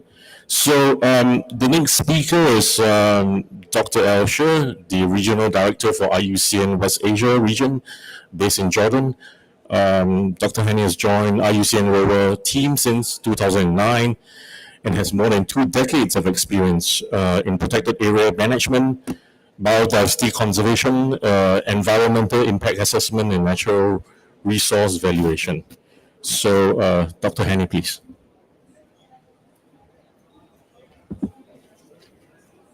Thank you so much, Dr. Benjamin, and happy to be with you. My name is Hani El-Shara. I'm the Regional Director of West Asia Office, which is based in Amman, Jordan, IUCN. So I'm going to talk about 2 areas of cooperation IUCN conducted with Al-Ula and RCU. And also I will give a quick brief about our union, the IUCN, in the first 2 slides. So this is the elements of my presentation, Al-Ula Protected Areas Network, which we call it APAN, and I'm going to brief quickly also about the strategy of the ecosystem restoration for Al-Ula country.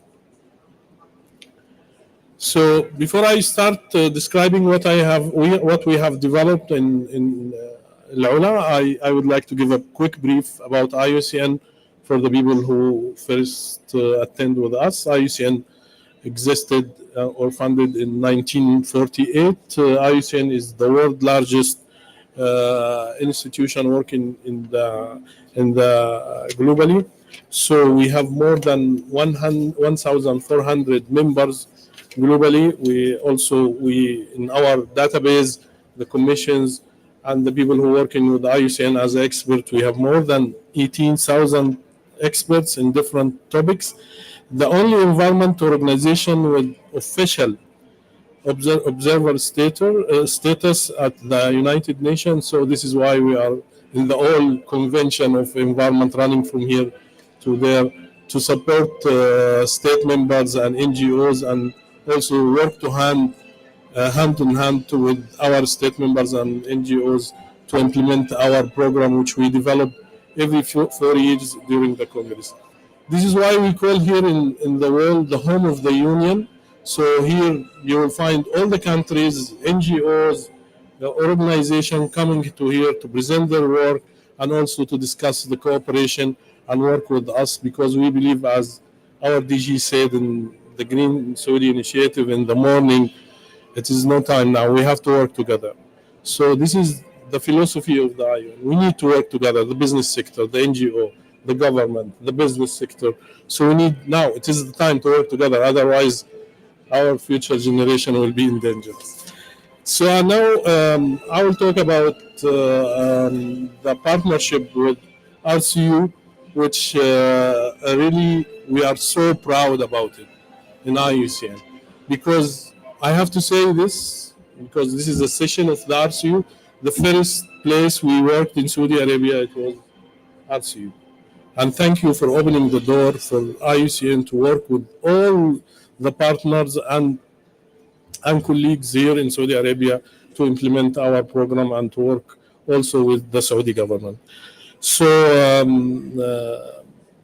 the partnership is built on shared goals of conservation of nature, protecting biodiversity, and promoting sustainable development in alignment with the Saudi Vision 2030. But also, let me share with you that under this partnership, IUCN is working with the IUCN Regional Office of West Asia, which is based in Amman, to conserve the ecosystem and the wildlife by establishing and managing nature reserves, restoring degraded area, and also reintroducing native species. I would like to show you now what the elements which we achieved during the last 2 years, which shows the huge amount of work IUCN and RCU conducted, and it's the time to thank the RCU team and also the regional office and the global team to achieve these targets. First, we conducted a green list gap assessment, IBEX assessment for Al-Ula protected area, and it was the first site in the region to be assessed through the IBEX, and we announced that. Also, we developed an SOP for aligning management plans with the green list standard. So we're talking here about the management effectiveness, and this is one of the needs. I will not be shy to say that 70% of the protected area declared in West Asia region is just paper parks. So it's just declared without management effectiveness. So this is why we are focusing so much on the green list and also on nature-based solution, because we have many threats in the region which needs to achieve the management effectiveness of the declared protected area. Also, one of the issues we worked on in this project is technical assessment to align with the green list standard. We just not worked inside the protected area, what is needed with the climate change assessment, socioeconomic assessment, and also gender action plan and species distribution models. Also, we conducted a model for enhancing community engagement, and this is, as also our DG said in the morning, community, and I think she said it in the last session, community is the base for the conservation. We should start with the communities and local communities to start conserve and protect the species and habitat. Also, we conducted a systematic review of the protected area network in Al Ula. And also, finally, we developed 6 management plan for the protected area with zoning plans and considering the criteria for the IUCN protected area. I would also like to highlight that for the first time in the green list gap assessment, as I said, the tool IBEX was tested in West Asia. It was in Al Ula. First time 3D community mapping applied in West Asia region. It was in Al Ula. Strong integration of technology, and during the last RCV for West Asia, that was clear. That thank you for Al Ula to support IUCN on this. That now technology, we believe that it is the main tool to conserve and to protect with the huge challenge protected area are facing with biodiversity in the region and globally. Several publications and assessment has been conducted and developed to support and guide management planning and decision-making process, State of Biodiversity Report, and I'm going to show you the layout of this publication soon. Also, the reintroduction strategy, connectivity analysis, species distribution model, and comprehensive capacity building. I think this is the publication. Now we will start the process of IUCN to publish this after the reviewing. But I'm so happy about the state of biodiversity, personally, because this is one of the gaps in the region, not just in Al Ula or in Saudi Arabia. In the region, we don't have the baseline data to make sure that we are assessing the biodiversity we have. And I think Dr. Stephen showed some of the biodiversity in Al Ula, but now we are documenting this. We have a documentation saying this is the biodiversity in Al Ula after the surveys conducted during the last 2 years. Also, one of the things we are so proud about it is that this publication conducted by specialists. If I still remember the number of the experts involved in the project, 55, if it is not increased, 55, Natalia, 55 experts involved in the implementation of this project, from fauna to flora. So in this case, we are sure that the experts relevant to the topic we are surveying is delivering the needed assessment. The other project, which also good chance to highlight it during this important session, the strategy and the execution plan of the ecosystem restoration field for Al Ula. Now we are in the final stage of the deliverable for the restoration and to develop the strategy for the restoration. And I would like also to say that this is the first strategy for restoration in the region. Specific restoration strategy. It is coming from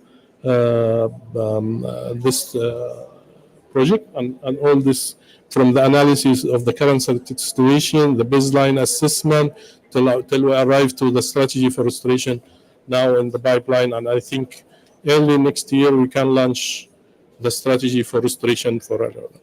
I don't want to take too much time, but I believe that the cooperation between the IUCN and Al-Ula, it was a model. It was a model, and really in IUCN we are so happy about the achievements of the conservation projects, and really we are looking forward to continue this cooperation.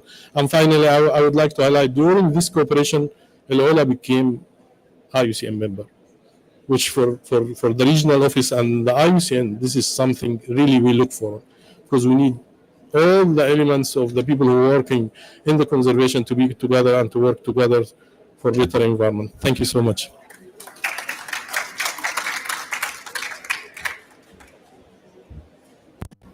Thank you, Dr. Alsher. Our next speaker is integral to our efforts in ecological restoration. She's none other than Bethany Walder, who is the Executive Director of the Society for Ecological Restoration, and she has held the role since 2015.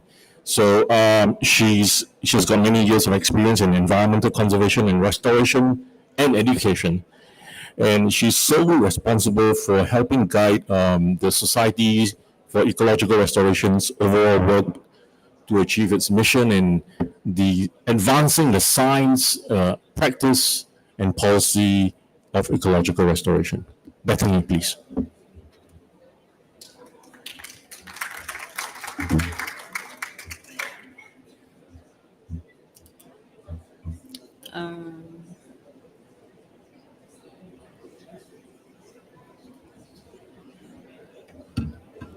Hi, everybody. Hopefully you can hear me now. You'll be able to hear me. Okay. Soon there'll be slides. It will be magical. There we go.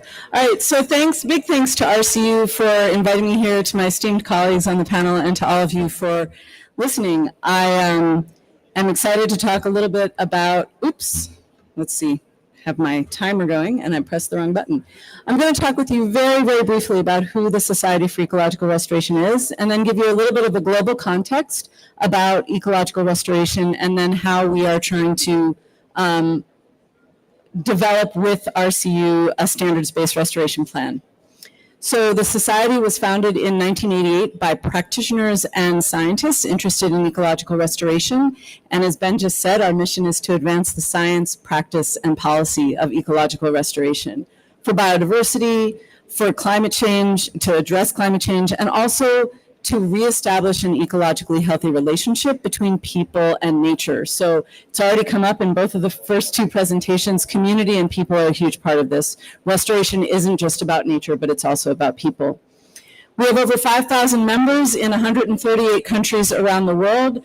We have, they affiliate with us in many different ways, including through our 17 chapters, 3 thematic sections, and 32 student associations.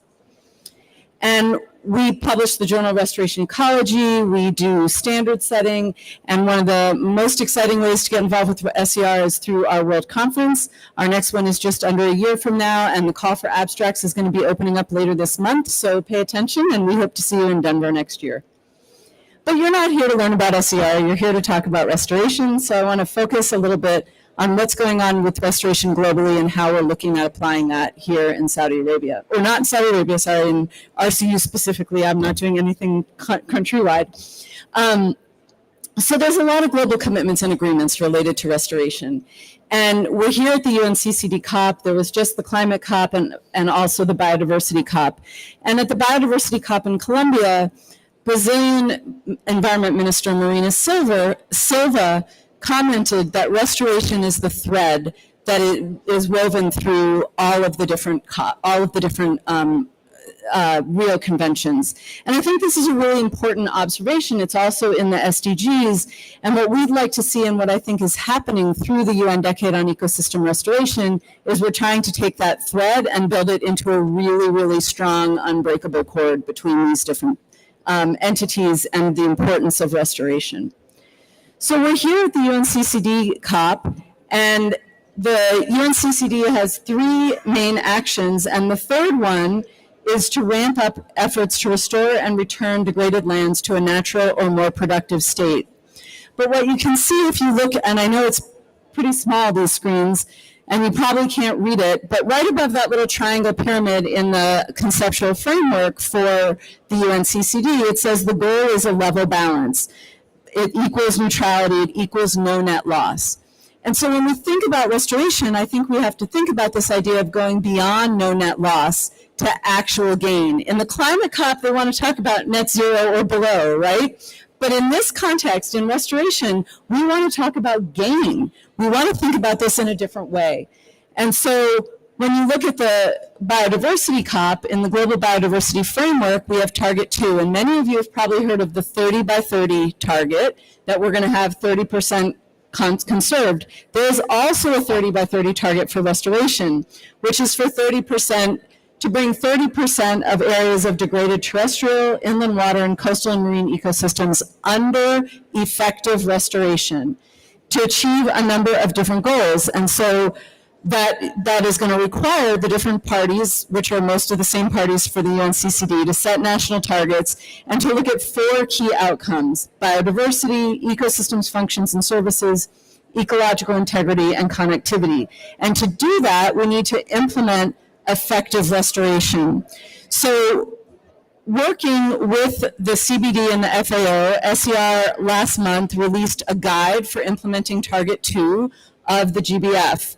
And that guide defines effective restoration as standards-based restoration underpinned by agreed principles that results in appropriately balanced, sustainable net gain that benefits and enhances biodiversity, ecosystem integrity, and human well-being. So again, this is about people and nature, but it's about net gain. So our hope is that by the end of this COP, there's going to be a restoration agreement and a restoration target that is on the agenda for this COP. And it may be even more ambitious than the GBF agenda. So hopefully it will also recognize that we're talking about bringing that land under effective restoration and be aligned with these same ideas. So I want to give you 2 definitions before we go into the full discussion about what we're doing with restoration. The first is that in 2004, I think actually in 2001, before the primer came out, SER defined ecological restoration as the process of assisting the recovery of an ecosystem that has been degraded, damaged, or destroyed. There was no definition of ecosystem restoration until the UN decade adapted the ecological restoration definition and added in the process of halting and reversing degradation, resulting in improved ecosystem services and recovered biodiversity. Ecosystem restoration encompasses a wide continuum of practices depending on local conditions and societal choice. And we'll talk about that continuum in just a few minutes.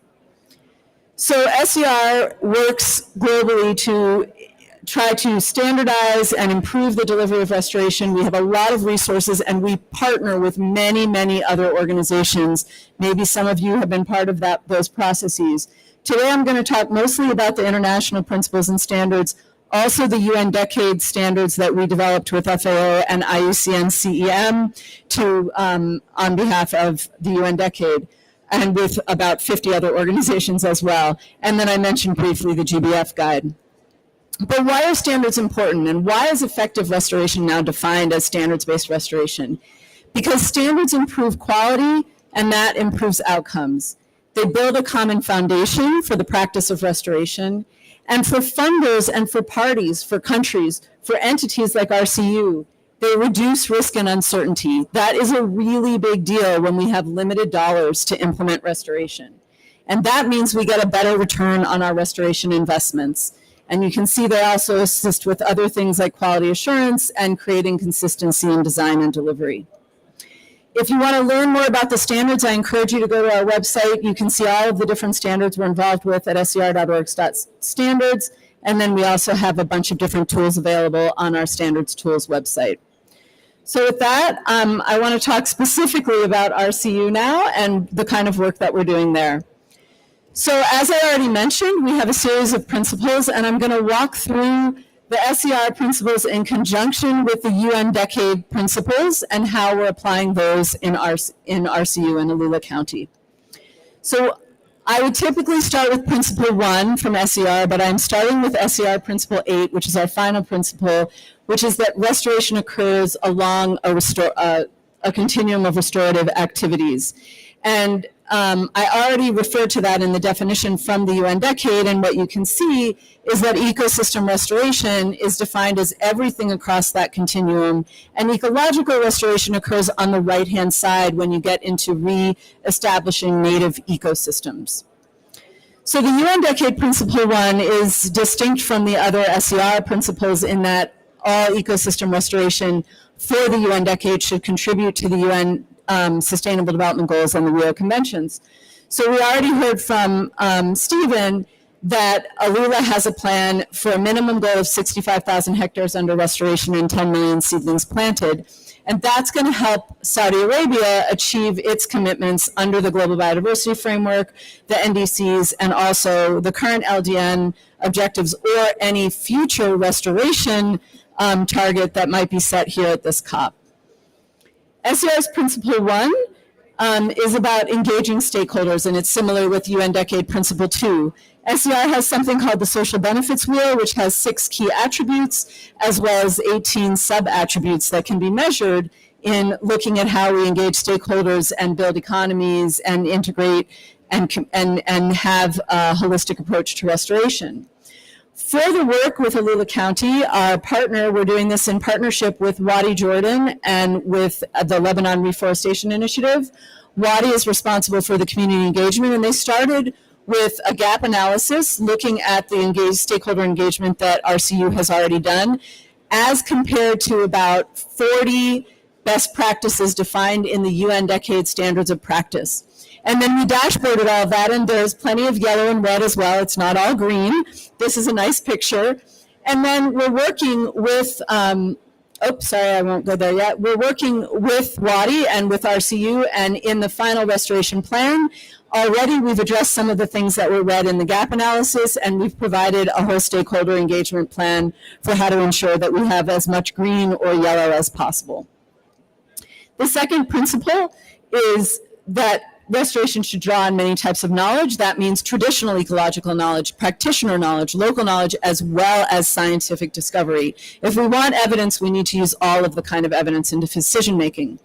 So as part of the stakeholder engagement for this process, Wadi Jordan hosted several women-only stakeholder meetings. I'm just going to give you these little snippets from the RCU project. And in those meetings, they identified native plants that were historically present and culturally and medicinally important. And we've developed those lists, and those will be included in the plant recommendations for, this is just one small list from one of the community engagement meetings. Principle 3 from SCR is that restoration is informed by native reference ecosystems while considering environmental change. So we provide a whole decision tree for understanding that, and how do we bring an ecosystem back to the natural trajectory that it would have been on if it had not been degraded. We're not trying to put an ecosystem back the way it was, but to give it the resilience it should have. So we need to understand what should be the reference ecosystem, what it was before or what it might be moving towards. And for ALULA, with Lebanon Reforestation Initiative, has conducted all the GIS work, and then we have a whole system for how we develop the model, and then there's basically a process through which we will develop the reference models. And then we have also, for each of the ecosystems in ALULA County, identified a very simple reference model. This is an example for sandy open environments. I know you can't read it, you don't need to, but just showing you that we're developing those reference models for the use of, for developing the restoration plan. And principle 4 is that restoration supports ecosystem recovery processes. This is potentially one of the most important principles in everything we do. We are partnering with nature. Restoration isn't about fixing nature. It's about partnering with nature to enable it to return back to the trajectory it was on. Ecosystems are dynamic, they change all the time. Bringing the ecosystem back to the trajectory it was on and restoring that resilience and ability for it to function as a natural ecosystem. And this is integrated into every single aspect of the RCU plan. Principle 5 is that restoration should be assessed against clear goals and objectives, aligning with UN Decade Principles 7 and 9 about monitoring and about the objectives. And I have 2 quick examples for you. This is using our social wheel. This is from the plan showing a hypothetical example of maybe setting an objective that you would achieve 4 to 5 star accomplishments in this according to the social benefits wheel. And this gives you a baseline and a 5-year and a 10-year example of where you might become. Similarly, we've developed a whole monitoring plan for RCU. This is just one example of that monitoring process. And in our ecological recovery wheel, there are also 6 attributes and 18 sub-attributes, and then it goes through the different things you would monitor. So again, looking at both the community and the ecological components together. Principle 5 is that restoration addresses the direct and indirect causes of ecosystem degradation. So as Stephen said, they have designated 6 protected areas, but as a very specific example, grazing is one of the causes of degradation. It's also an opportunity for restoration. So how do we look at engaging the community and identifying places where we might be able to use controlled traditional grazing versus overgrazing as a restoration tool? Because these ecosystems evolved with grazing animals. Principle 6 is that we seek the highest level of recovery possible. This is our ecological recovery wheel. It matches the social benefits wheel, 6 attributes, 18 sub-attributes. And when you look at restoration, again, across that restorative continuum, you have to determine what's the right thing to do in any given area. Do you want to bring it back to a productive ecosystem where you have grazers? Do you want to bring it back to a native biodiversity natural ecosystem? If you're working towards in the 6 reserves, like in Sharon, you're going to be implementing ecological restoration to restore the native ecosystem. Outside the reserves, if you want to have Arabian leopards reintroduced, we've got to have connectivity across everything. So we've got to figure out how are we going to have people and wildlife and all of these different things. That's going to mean production ecosystems, transformed ecosystems, but in much better condition, looking across the continuum. And this is my second to last slide. So the final one is that restoration gains value when applied at large scales. So Stephen talked about the size of Alula County. I never remember how big it is, but it's very large. So we're talking about a landscape level scale restoration plan for Alula.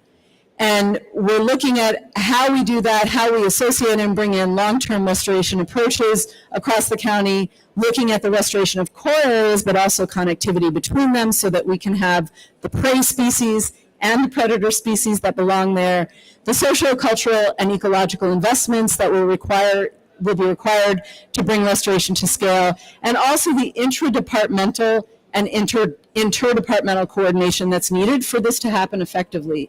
Sustainable finance that will be needed, and also long-term research and knowledge sharing. So I think that's the end of my presentation, and it stopped working right when I'm at the end, so that's great. And I look forward to a discussion afterwards.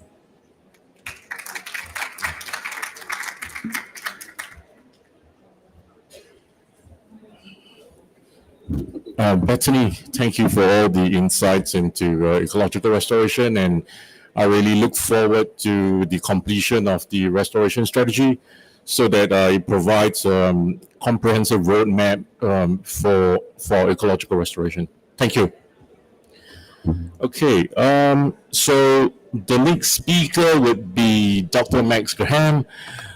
He's the founder and CEO of Space for Giants, and he's dedicated 20 years to studying and conserving African elephants.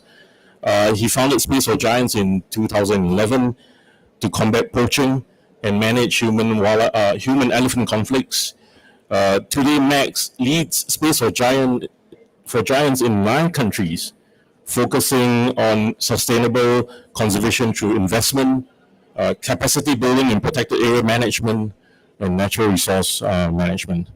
Max, the floor is yours.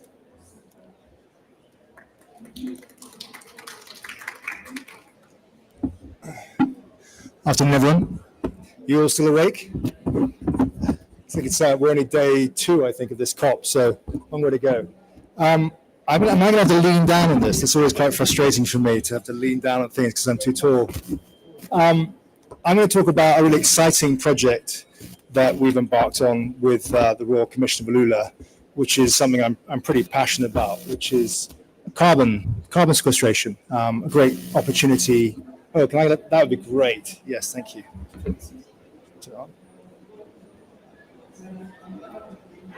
Does that work? Oh, thank God. I know there's a crane neck. Okay, so let's talk about this. So just a little bit about Space for Giants. We're an international conservation organization. We're really focused on the world's ecosystems that sustain large populations of large mammals. We signed an MOU with the Royal Commission of Ulula. It was actually just a year ago. It feels like a decade ago. But we signed it just only a year ago. And we're focused on several areas, training and equipping and the rangers. We've actually just finished training 157 rangers in Ulula, developing and implementing communication technology infrastructure. Currently, there is no communication technology in the reserve, so if you get stranded, you have to walk back to wherever you can get help. So getting that in place is really important. Developing protected area management capacity. Ecotourism models is a big part of what we have to do on the African continent to ensure that these protected areas are financially sustainable. And so obviously that's a big long-term goal that was alluded to earlier by Stephen. And then lastly, calculating the potential for increasing carbon storage capacity in Ulula's nature reserves. This is important, and this really touches on, as Bethany talked about, these three COPs: biodiversity, climate change, and desertification. In Ulula, actually, each of those is an intersection of each of those COPs, because the sorts of projects we're doing in terms of restoration can help achieve the goals of each one. So, just a montage of photographs of stuff we're doing, of human-wildlife conflict, ranger protection, combating illegal wildlife trade, bringing a lot of attention to this, bringing conservation investment into protected areas in Africa. And we're bringing that expertise and that network to Saudi Arabia through the Royal Commission of Ulula to help bring best practice to the region's game reserves. So, I mean, different COP, but worth having a chat about. Obviously, Earth's climate change it's changing, and more carbon in the atmosphere than ever before since the last 2 million years. And I think we're aware of climate change. Don't need to talk too much about that.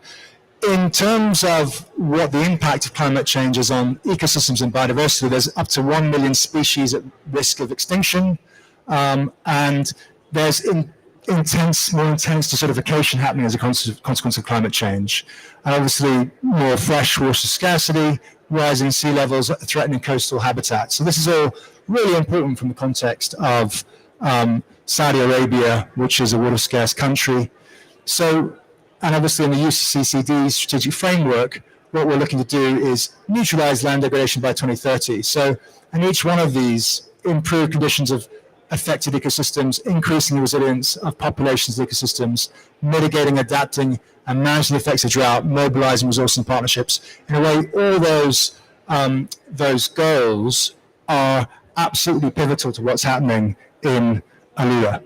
So let's talk about the conservation areas. So obviously, we're huge fans of conservation areas. Everyone in this room is.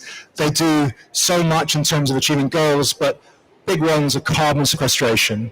And that's, if you're restoring natural vegetation, you're enhancing the process of photosynthesis, which means sucking more carbon out of the atmosphere, improve soil stabilization, which prevents acidification, protection of biodiversity, water conservation and management.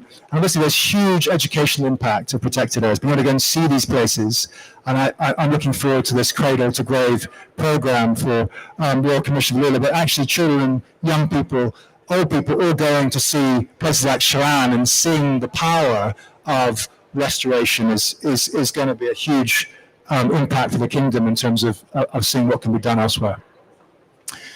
So now this is what's really interesting about, I'm going to just talk about this graph a little bit, but we've got this huge climate target that we're trying to reach by 2050, being net zero by 2050. We ain't going to achieve it unless we're investing in nature. Technology is going to play its part, but corporates are waking up to this, but nature-based solutions can provide 30% of that solution. So, and it's very much an underrepresented and underinvested in part of the solution. And so we're talking about 5 gigatons being able to be removed from the atmosphere by nature. So, and it's going to save $393 billion in terms of impact. So this is a big deal in terms of what can be achieved. So coming to and obviously by 2050 we want to be, as the previous speaker talked about, we want to be removing. We want to just be net zero. We actually want to be removing more carbon from the atmosphere, net positive. So that's what these natural ecosystems can do for us. So now, the primary, I talked about the protected areas and how important they are.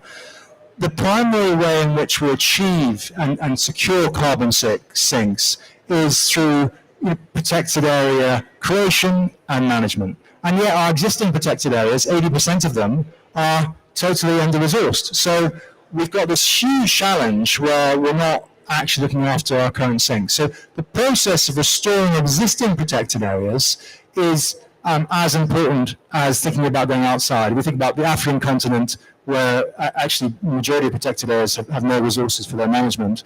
It's a huge challenge for us. Now, the reason that this is exciting is that there is a nascent carbon market. There's both a compliance and a voluntary carbon market. Primarily, nature-based solutions are the means through which they're primarily accessing the voluntary carbon market.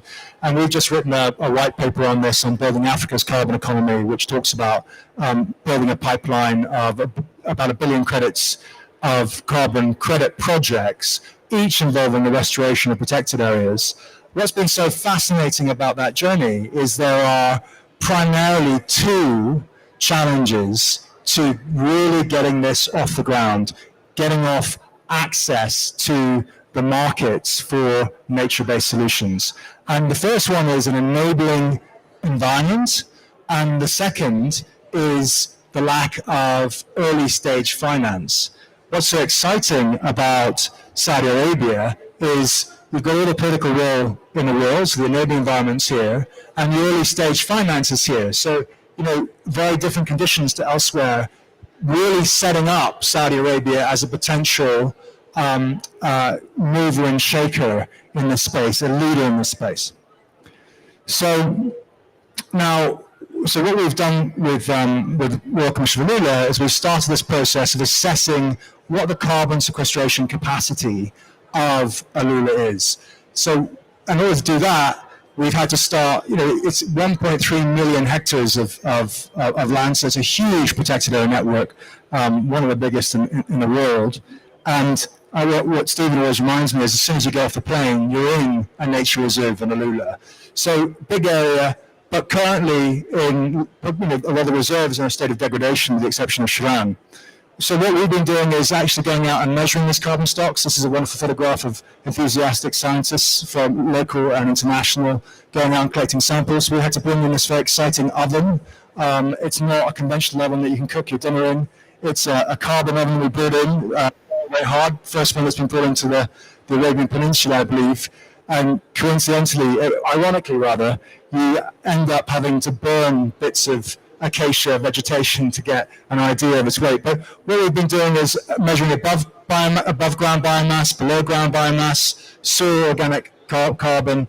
172 plots have been sampled, and just some preliminary results. We're actually publishing the results of this research next year through 2 papers. But what's interesting for me, and what I take away from this, is if you look at these reserves, Shiran, which has excluded livestock and they've started restoring vegetation, already we're seeing that the total organic carbon was highest in Shiran. Now, there are different environments. So some of these protected areas have different geology. They wouldn't have more vegetation. But there is another reserve here, which is very similar, Gormal, which actually has quite similar habitat to Shiran and still has much lower total organic carbon. So we're excited that already through the work that's been done by RCU with Sharan that already can demonstrate impact. The challenge now is to make sure that we've got this baseline in place so we can demonstrate that impact across the reserves. But it's a big deal. That could be monetized. And monetizing that, that's obviously not a priority right now, but it's certainly a priority in the future in terms of being able to cover the sustainable management costs of RCU, and then you can stack other credits on top of that. Biodiversity credits will come, but this is a great opportunity for the kingdom to demonstrate a best-in-class carbon project that can be taken elsewhere, and obviously not just in the protected areas, but beyond. This just shows the total organic carbon across the 5 reserves, and I think just scaling up these interventions is going to be so important that are already taking place. Okay, thanks for that. Really enjoyed talking to you all. Thanks very much for Royal Commissioner Leader for inviting me to IUCN to be part of your pavilion. Thank you very much for listening. Cheers.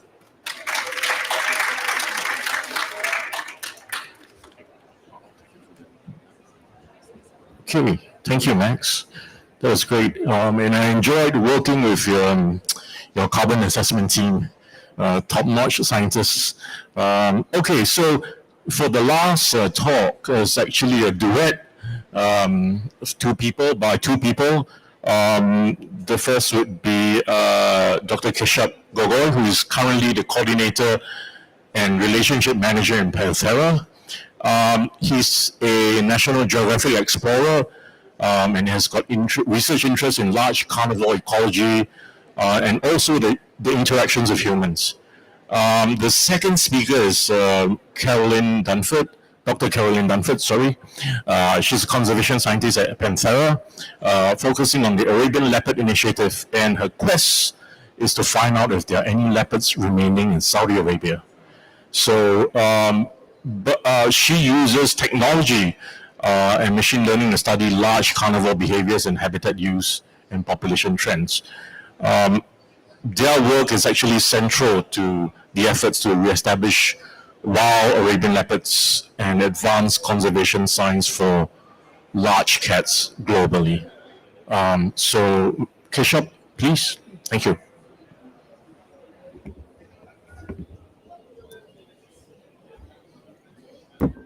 Hello, everyone.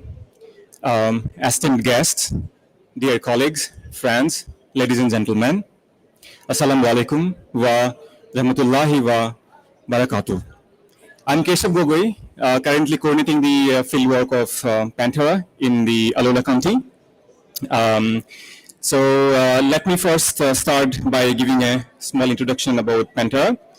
Panthera is a conservation organization established in the year 2006, and it is solely devoted for the conservation of the 40 wildcat species in the entire world, and along with that, their ecosystems where they live. So with a vision of creating a world where wildcats thrive in healthy, natural, and also develop landscape which sustain both human and biodiversity.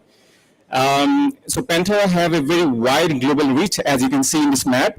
And currently we are working in more than 30 different localities, where we have about legal presence in about 17 localities, including the Saudi Arabia. And in the Middle East, we established our legal presence in the year 2024. But before that, in 2019, with the visionary leadership of Panthera and the Royal Commission for Alula, signed an MOU to conserve the Arabian leopard and all other leopard species across its distribution range, also their habitats. With this MOU, the RCU joined the Global Alliance for the Conservation of Wildcats.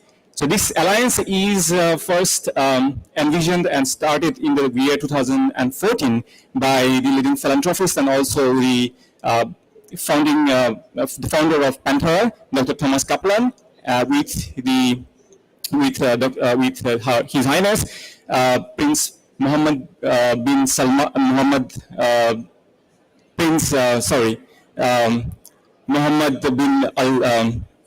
Salman, I'm really sorry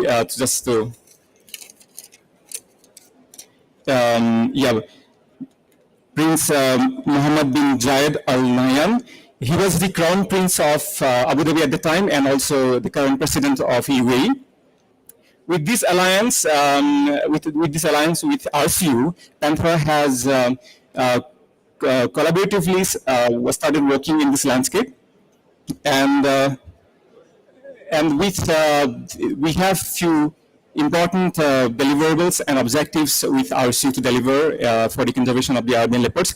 And some of the very important objectives that we have collaboratively developed is to support RCU in the effort to stabilize and also improve the population of Arabian leopards in Saudi Arabia, and also to support RCU in the long-term monitoring of the Arabian leopard and the landscape where the Arabian leopards was once found, and also to support in the in-situ conservation of Arabian leopards as well as all other leopard species across the world, and also with their habitats to ensure that their habitats are also saved.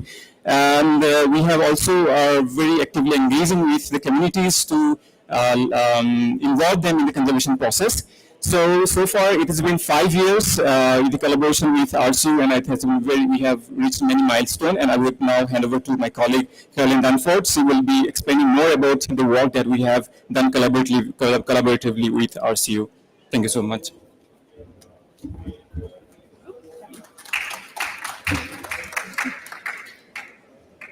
This one, thank you, Kashab. Thank you to IUCN, thanks to RCU for hosting us today. As you already know, we are here today to talk a little bit about the Arabian leopard. The Arabian leopard is actually the smallest subspecies of leopard in the world. It is very specially adapted to living in these desert habitats and has historically lived across the Middle East. Today, it is estimated it has actually lost 98% of its historical range. And this has meant that the RCU has really committed in order to its conservation, not only to reestablish it as its own species in this landscape, but also for the benefit of the ecological restoration in this area.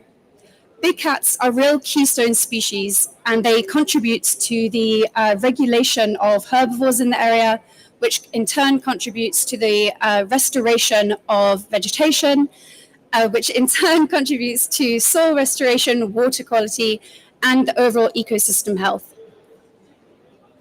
Panthera and the RCU have been partnering in this area for 3 main programs within ALULA. The first is in situ conservation and research. The second, as has been spoken about before, is a joint effort in improving the ex situ population of the Arabian leopard through the breeding center. And Panthera has also been working on the training of rangers and real community engagement in this landscape. Panthera also supports on a regional scale. We have contributed to both the national and regional action plans, including using habitat suitability modeling from leopards in other areas to predict where we might find leopards in the Middle East at the moment. This map was actually done for the regional action plan held in Sharjah in October.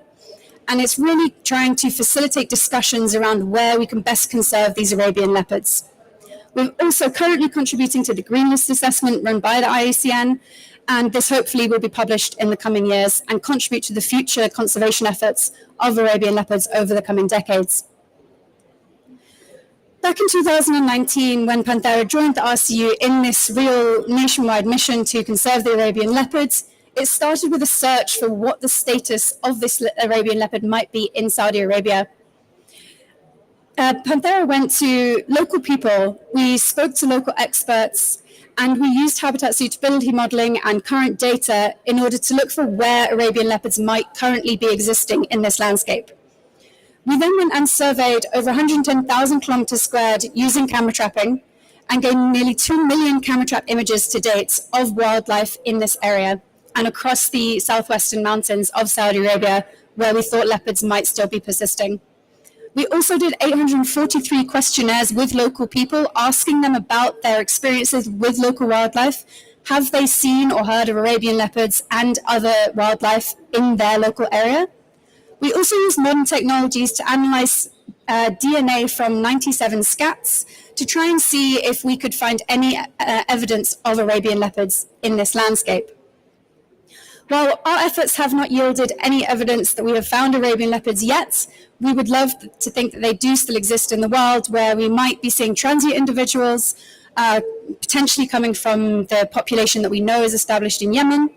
But all of our research efforts are currently published in scientific journals, and they're available freely online for you to have a look at as well.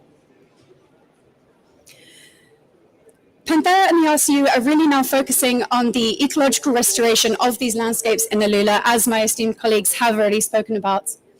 They are protecting wilderness areas and reintroducing herbivore species such as the sand gazelle and Nubian ibex, and also focusing very much on sustainable tourism and working with the local communities in these areas. This will all hopefully come together to bring suitable habitats for Arabian leopards in the future, in collaboration with wildlife and people that can restore this landscape. Panthera's contribution in Alula has been ongoing since 2020, where we started conducting baseline biodiversity surveys using our camera trapping in some of these protected areas and in corridor areas between the sites to look at this connectivity. We conduct regular priority site monitoring, and this allows us to monitor predator and prey distributions in Alula, as well as look at their interrelationships and how they impact each other. As the reintroduced species expand in these areas and they impact the other wildlife that's currently existing there, we'll be able to track how these dynamics change and really understand the ecological status of wildlife in Alula. Panthera is also taking a very community-minded approach to this rewilding effort. We have currently employed 6 community liaison officers, which are really key links to the community. They are local people who have been raised and live and work in this environment, and they're helping us work with sheikhs and farmers in order to understand their experience of the wildlife in this area. The CLOs are first points of contact for farmers experiencing livestock losses. We've been conducting baseline surveys on livestock losses, and it's thought that wolves and domestic dogs are both contributing to livestock losses in the area, which is really having an impact on local communities. The CLOs are therefore helping us trial mitigation methods to try and decrease this conflict. We have so far deployed 24 predator-proof enclosures to local people who have actually experienced livestock losses. We're also now trialing really novel light and sound deterrents called blinker devices that will scare away predators before they reach the enclosures by motion triggers. Using these really novel technologies, we hope to be able to decrease this conflict with wildlife and the community. We're also engaging a lot of capacity building and training, not only for researchers, but also for local people. And we've contributed to a training of 150 rangers across 3 reserves in and around Alula, engaging local people in their environment where they live and really empowering them to be stewards of this landscape that they know so well. I'm going to hand back to Kashab to summarize some of our other work. Thank you very much. Thank you, Caroline, for the brief details about our work. And so this is a very historic picture. And here you can see His Highness Prince Badr bin Farhan Al Saud and the founder of Panthera, Dr. Thomas Kaplan, signing the MOU in 2019. And I would say that the Arabian leopards have brought 2 visionary organizations together to work for a common goal to conserve the Arabian leopard in the Kingdom of Saudi Arabia, as well as all other leopard species across its distribution range. And it has been 5 years so far, and we have reached many milestones together. And we hope that we will continue this collaboration and will achieve more milestones. And inshallah, we want to see the Arabian leopards roam freely within the Kingdom of Saudi Arabia and beyond. Thank you so much. Thank you so much.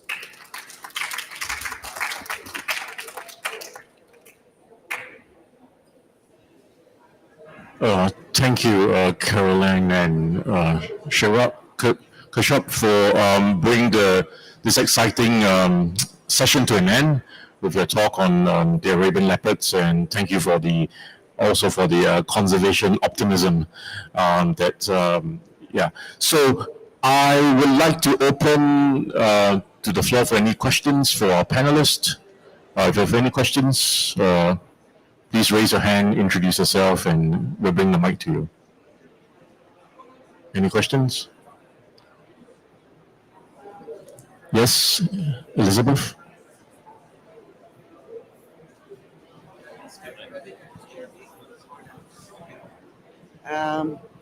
Just I wanted to know if you had done carrying capacity surveys before reintroducing or before any plans for future reintroduction. Okay. Who would like to take the question? Stephen?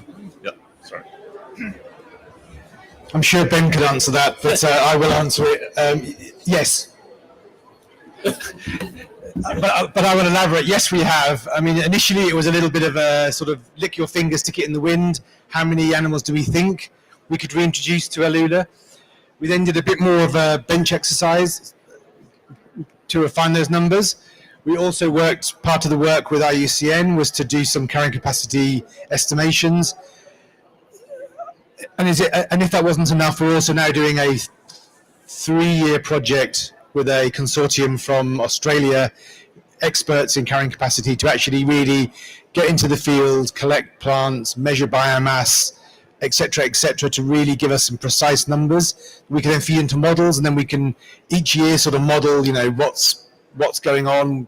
And that's my vision, is that one day we will have a model where we can say, like, this year it's rained, this year the grass is this high, this many oryx have been born, this has happened, that's happened, and we'll have and this is how many wolves we have, this is how many wolves have been born. We can feed all those different parameters into the model, and we can each year have an estimate of how many animals we could reintroduce. Perhaps natural reproduction has been sufficient. Is there enough grass? Do we need to do supplementary feeding, et cetera, So there's big plans, and we're sort of on that way to hopefully delivering them.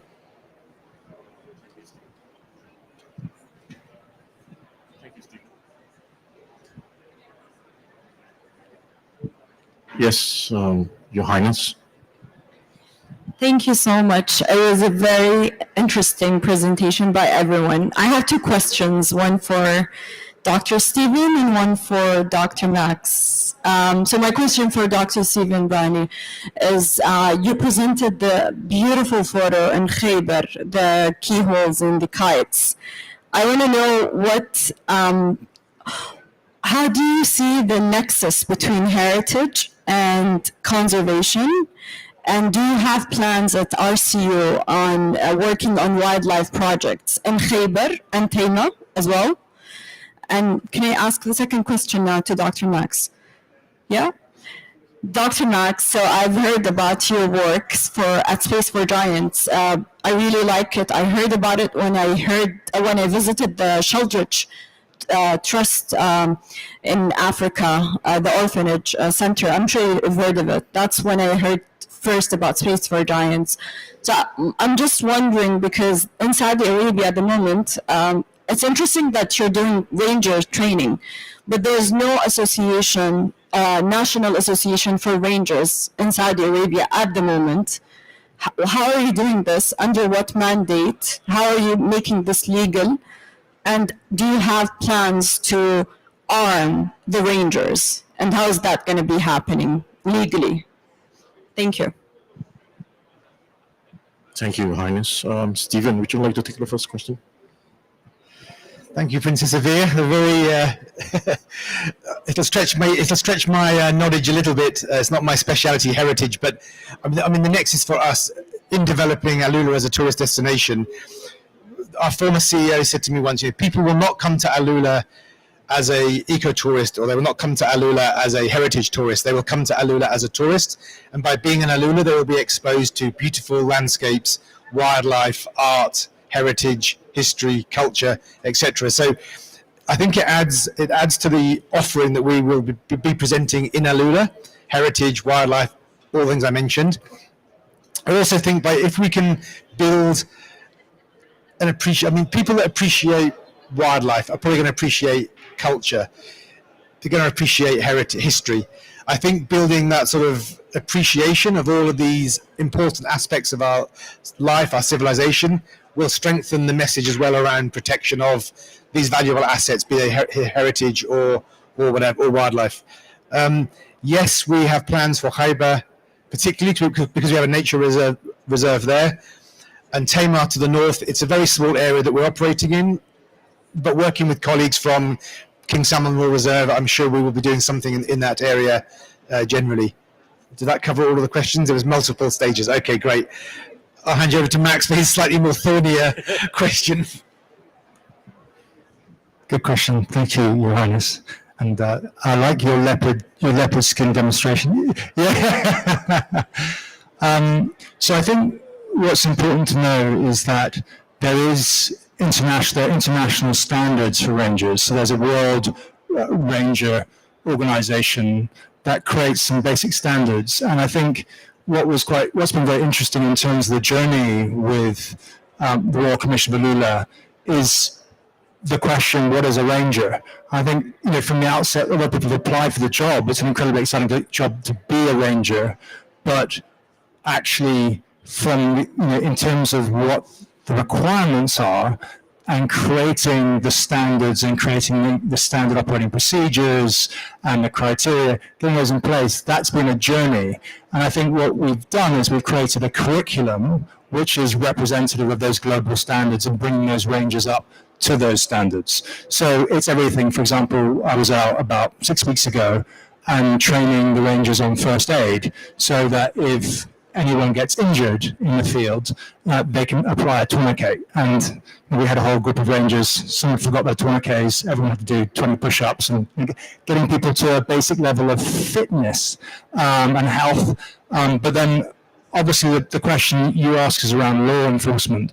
Very different threat level in the reserves in Alula compared to protected areas in Africa, where in protected areas in Africa you can be dealing with armed poachers on a daily basis who really threaten human life. And in some parks in Africa, you're losing people on a monthly basis. That's not the threat in Alula. However, there is a threat, and there are people who are armed who have come into the reserves who are hunting illegally. I think that's changed dramatically in recent years, but it's certainly a threat. If you go to reserves several years ago, even Sharan, not long ago, you could have come across bullet shells where people are coming in, and it's very difficult for rangers currently, because they are not mandated under the law, to make arrests. So actually they have to liaise with the government police forces, the special environmental forces, to be able to carry out arrests. So at the moment we're creating protocols between the two. So your rangers, your eyes and ears on the ground. If it comes to a difficult situation, they have to liaise with. However, there are. Yeah. Ministry of Interior, yes, exactly, yeah. But I think there are plans now in place to create legislation, and I know that RCU is working on this, is to look actually at the laws to be able to give rangers the mandate to carry out some law enforcement. Whether or not that comes to arming them, that's obviously not something I could judge. I think that ideally you would be able to have fantastic relationship between those who are armed and rangers who are unarmed force, but it's something that we obviously need to explore in future. Did that answer your questions? Good, okay, perfect, thanks. Thank you, Max. So we have actually, we're running a bit late, but I will take one last question, if anyone has one. Yes. So fantastic, actually, really thoroughly enjoyable and elucidating, brilliant. I just wanted to know what practically, and I mean, Stephen, you said eventually you'd have models that you could year on year sort of calculate, but how are you playing out the restoration objectives with the immediate objectives on reintroduction? What is there before you've got the models, what's the sort of the rule of thumb that you're sort of sequencing these by? Because you said, I mean, obviously there's Arabian leopard, but you also said ostrich at one stage you want to bring in as well. So how does that play out in the more medium term? I mean, thanks, Stuart. And obviously you're an old hand at this and know exactly there should be a process to follow. And that's what we're trying to do. But, you know, we have targets of 2030. We need to 2030, 2035. We need to be demonstrating progress. And in some cases we are running before we're walking. So in an ideal world, we perhaps may have held back on releasing some animals to get some of the science in place. But, you know, the Royal Commission has been in operation now for over 6 years. It's a very short time to be in operation. But even that 6 years, we still have got some of the basic analyses, research, baselining to be done. We have a very enthusiastic leadership who want to see results. You know, I'm sure from this event, any event in Saudi Arabia, you can, it's palpable the sense of achievement or the sense of success that people want to achieve in the short term. So the challenge I have and my team has is how do we balance some of those sort of short-term gains, but whilst waiting for science to play out. And sometimes it is a little bit lick your fingers, stick it in the wind, and we're using gut feelings, but also we have a panel of experts, so nothing is done foolhardily. It's done through full consultation. And, you know, if we release 1,000 oryx today, is it really going to upset things? Not that we have released 1,000 oryx, but that's just for example. So, yes, you're right. We need to have the science in place first, but sometimes we need to just follow our gut instinct to get things done before the science comes in. And then as the science comes in, we'll tune our plans. But, you know, having some of these strategies in place, as Dr. Hani said, we'll have the first strategy in place for the entire region, which is going to be amazing, and that's going to really inform other people in some of their decisions. So yeah, we might make a few mistakes, but hopefully people will learn from them. I'll just add specifically with the restoration, just one very tiny example. So in the discussions we've had about plants and planting, you could plant 50 different species, right? And you could revegetate an area. But if only 3 of the species actually really make it and do all that revegetation, and none of those are palatable to the ibex and to the gazelles, then you have that mismatch. So one of the things we're specifically looking at in the monitoring is that you're going to have to monitor, do you have the palatable species in addition to the non-palatable species? So you plant, you know, whatever number of species you plant, you're going to plant a lot of different species. They're not all going to survive at the same rate. Do you have the ones surviving that you need to support the animals that you're bringing in? Because if you don't have the grazers, then you don't have the prey species. If you don't have the prey species, you can't bring the leopard back. So there is an intersection in the restoration plan looking specifically at those questions and the adaptive management that you're going to need to do if the survival of your planted and naturally regenerating species isn't the mix that you need to support the wildlife species. So. Thank you, Bethany. So with that, we will bring the session to a close. A big round of applause to our panelists, please. And if you've got more questions, please feel free to stay back and engage our panelists. Thank you.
Good evening, everyone. Thank you for joining us. I just want to ask you for a little patience. We're going to start in 1 or 2 minutes. We're just waiting for Stuart McGuinness, and we'll start.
So, good afternoon, colleagues. Everybody like to take their seats, and we'll get started.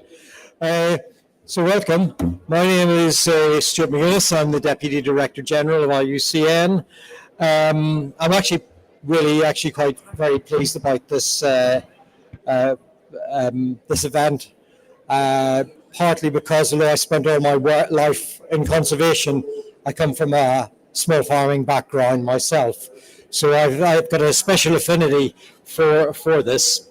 And I think this is both timely and a really important event because it relates not only to this COP's vision of advancing land and drought resilience, but it's also what has been somewhat elusive discussion about where synergies actually lie in the three Rio conventions. And I think that we can't talk about synergies in terms of climate change, biodiversity, and sustainable land management if we don't look at the farming systems. So this session also aligns with IUCN's recently launched flagship report. I hope several of you have had the opportunity to see that, entitled Agriculture and Conservation. And we released that a couple of months ago at the IUCN Leaders Forum in October. And tomorrow morning, if you haven't had a chance to familiarize yourself with that, then tomorrow morning at 11 o'clock in meeting room number 8, we will be presenting the report again and launching the Arabic edition of that. So I'd really warmly invite all of you to join us there. So today, as we gather to see the screening of this really powerful film, I hope that we'll then be able to follow through and engage with a real critical conversation about the future of our food and agricultural systems.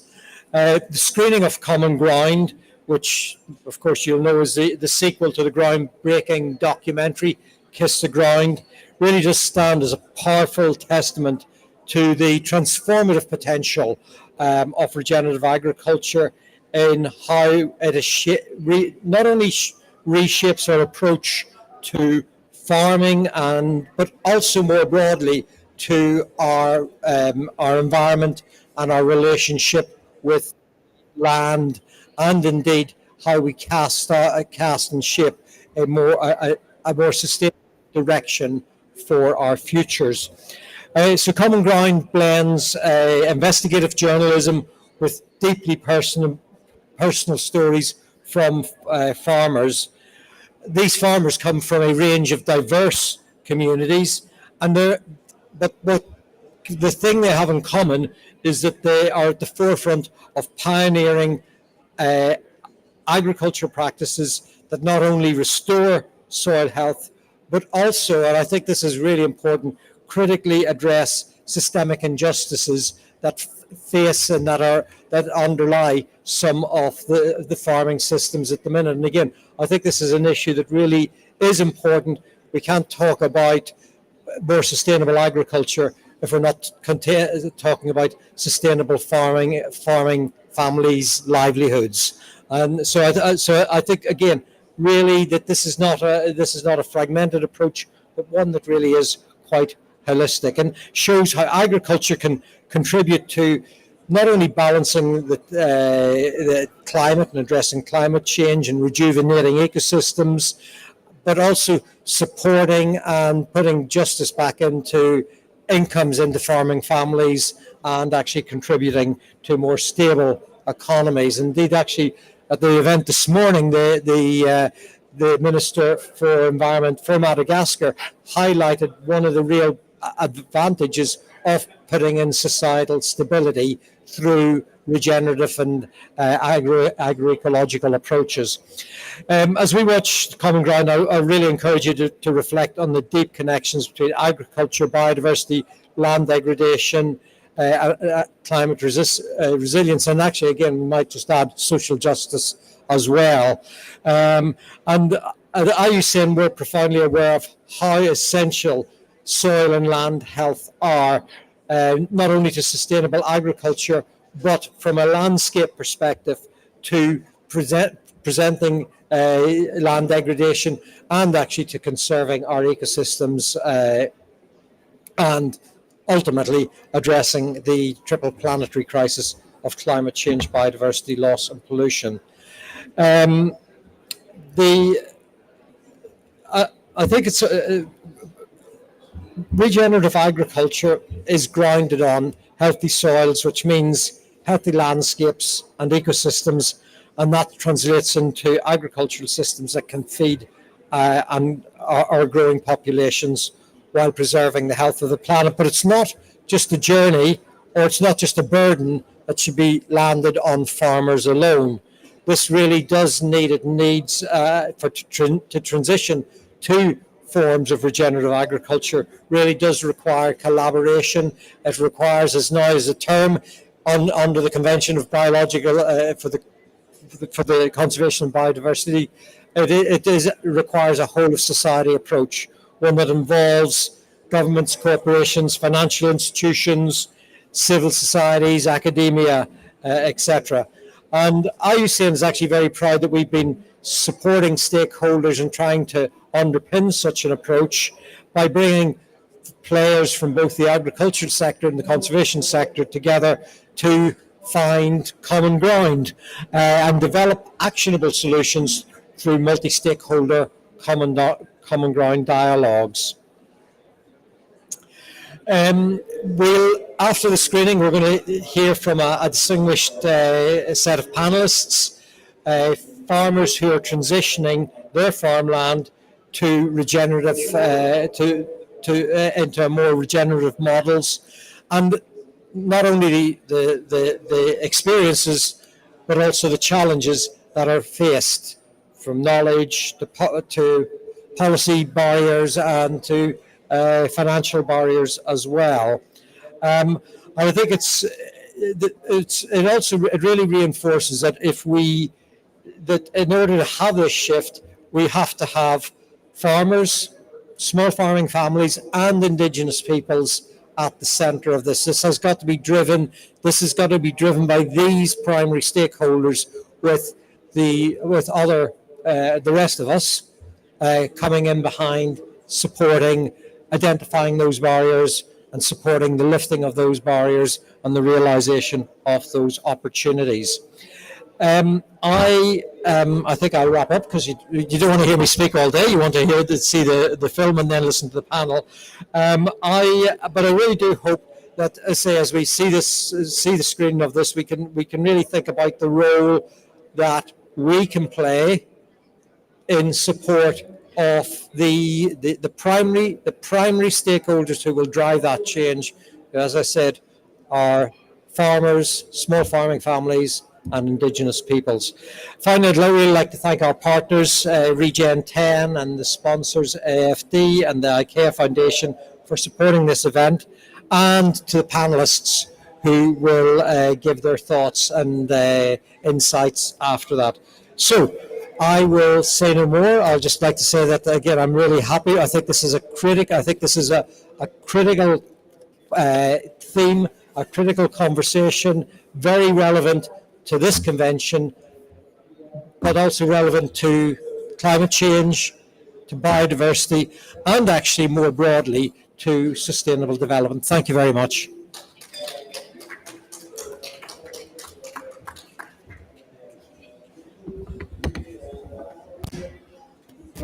Thank you very much, Stuart. So now we're going to be screening the movie. So stay with us and enjoy the show. It's going to be very interesting. I'm sure you're going to like it. Okay.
In fact, it's quite possibly the only place.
simply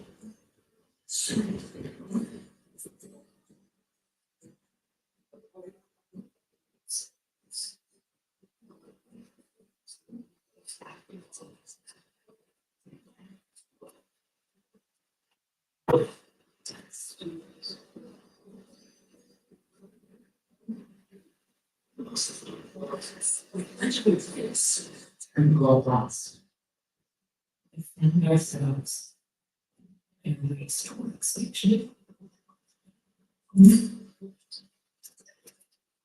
Simply put, soil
panel discussion, and we have three distinguished panelists for you.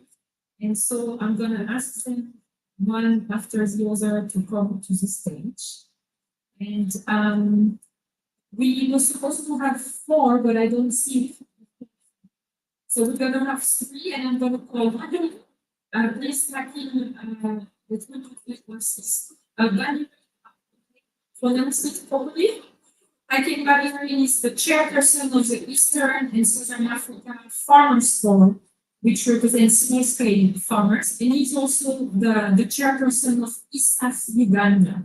So please, Hakim, Uganda.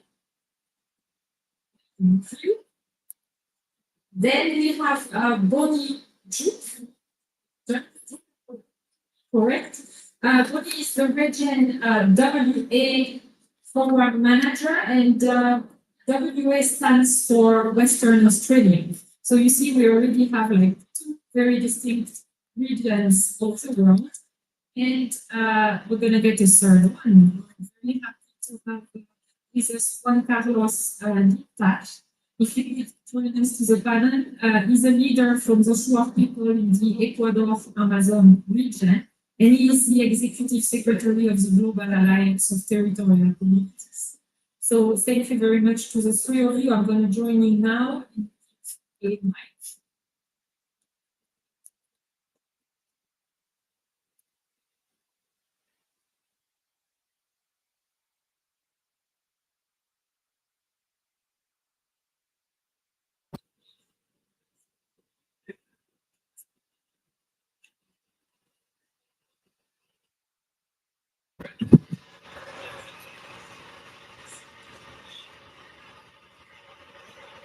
This one is working. Right, so we're going to start with Hakim. And Hakim, as you are working with farmers, you're working with them day in, day out. You know their challenges, and maybe you can tell us a little bit about what you see are the key challenges of farmers in your organization in transitioning to regenerative agriculture. And maybe you can tell us also a little bit about the role of different stakeholders in that transition. So, of course, we'll talk about the farmers, but also what maybe the role of government, the role of corporates, financial institutions, and CSOs as well. Over to you. Excuse this mic. Thank you very much. And we are working on smallholder farmer or family farmer, and the chairperson board of directors, and we are in 17 countries of Eastern and Southern Africa. And we reached out for over 5.5 million people direct and over 20 million people in the region indirect. But I also chair the biggest continental organization platform of Alliance for the Africa, Africa, with the 50 countries. One, I'm so grateful and thank you for giving me this opportunity of speaking this way. The first challenge is that the term is regenerate and terms all the agriculture. That's the first challenge, which is not only challenging the farmers, but especially the policymakers. If you want to come up with a policy, which one now? If people stop confusing that, so that becomes a challenge of making sure that upscale or transition towards regenerative. So we in our organization, we say that regardless of whatever it is, let us stick on agroecology, because we know it will encompass the rest of the things. And we are pushing that with our governments, farmers in agriculture, they could say they are confused. Because that has been a big challenge in the making sure that we enforce the regulative process. The other one that we know very well, as we've been seeing the movie, households have been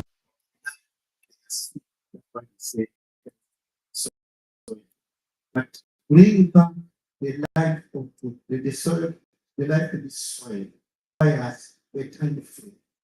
That the soil has its new and its organs to be able to pay the matter and the soil becomes fair.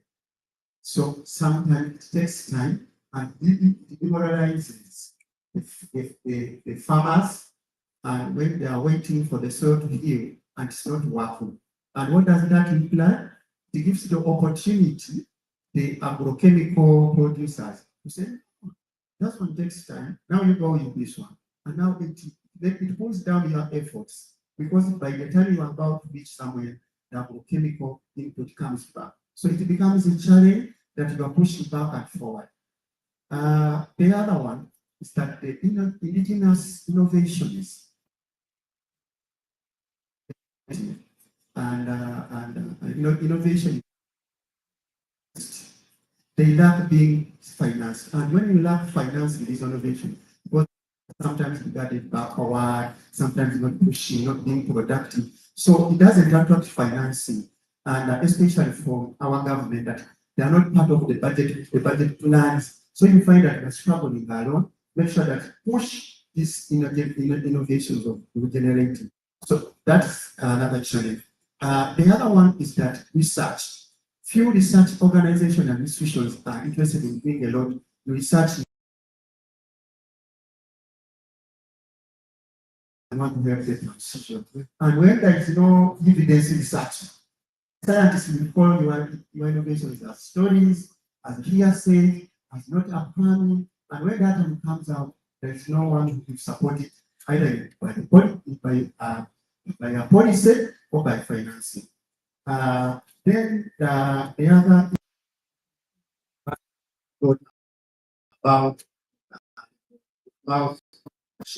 for the other side are putting for conventional or industrial. But the same farmers, now the farmers are in the question, which one works? The exceptions who are pro-government are more conventional.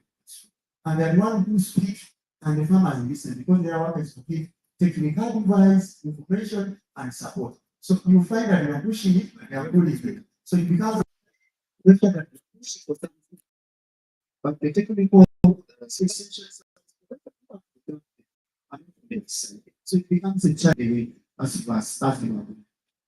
In the area of other stakeholders, I will start with the government. What do we need them to do?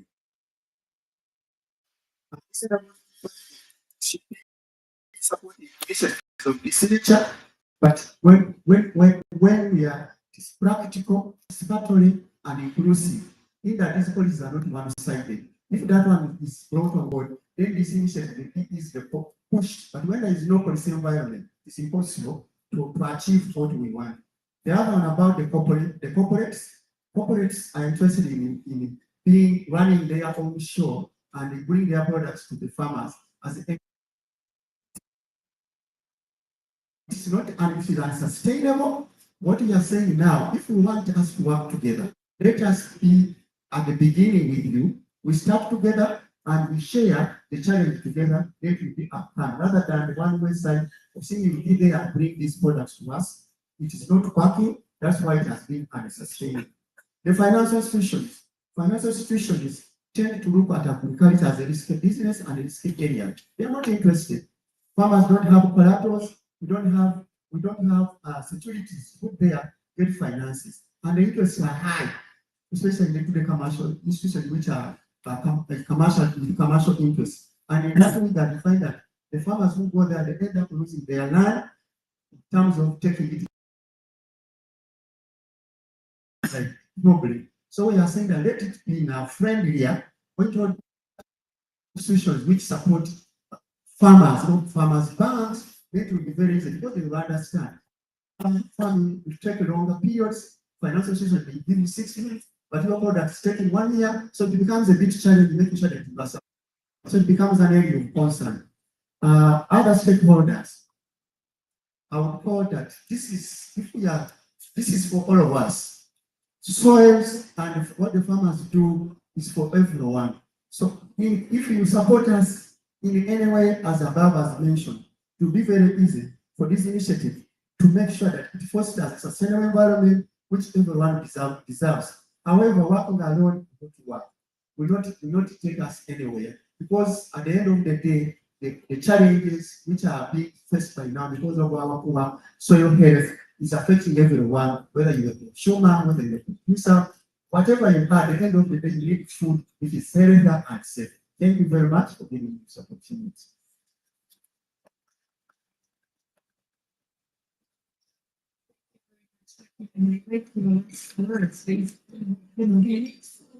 And we need together with the consumers and business. So yeah, that's great. And also, I mean, it's very good to regulate issues such as the turning safe. That can be confusing. The patients need it because indeed the field soil does take time, and it's a lot of during the transition of problem to be supported. And so I really like to because finance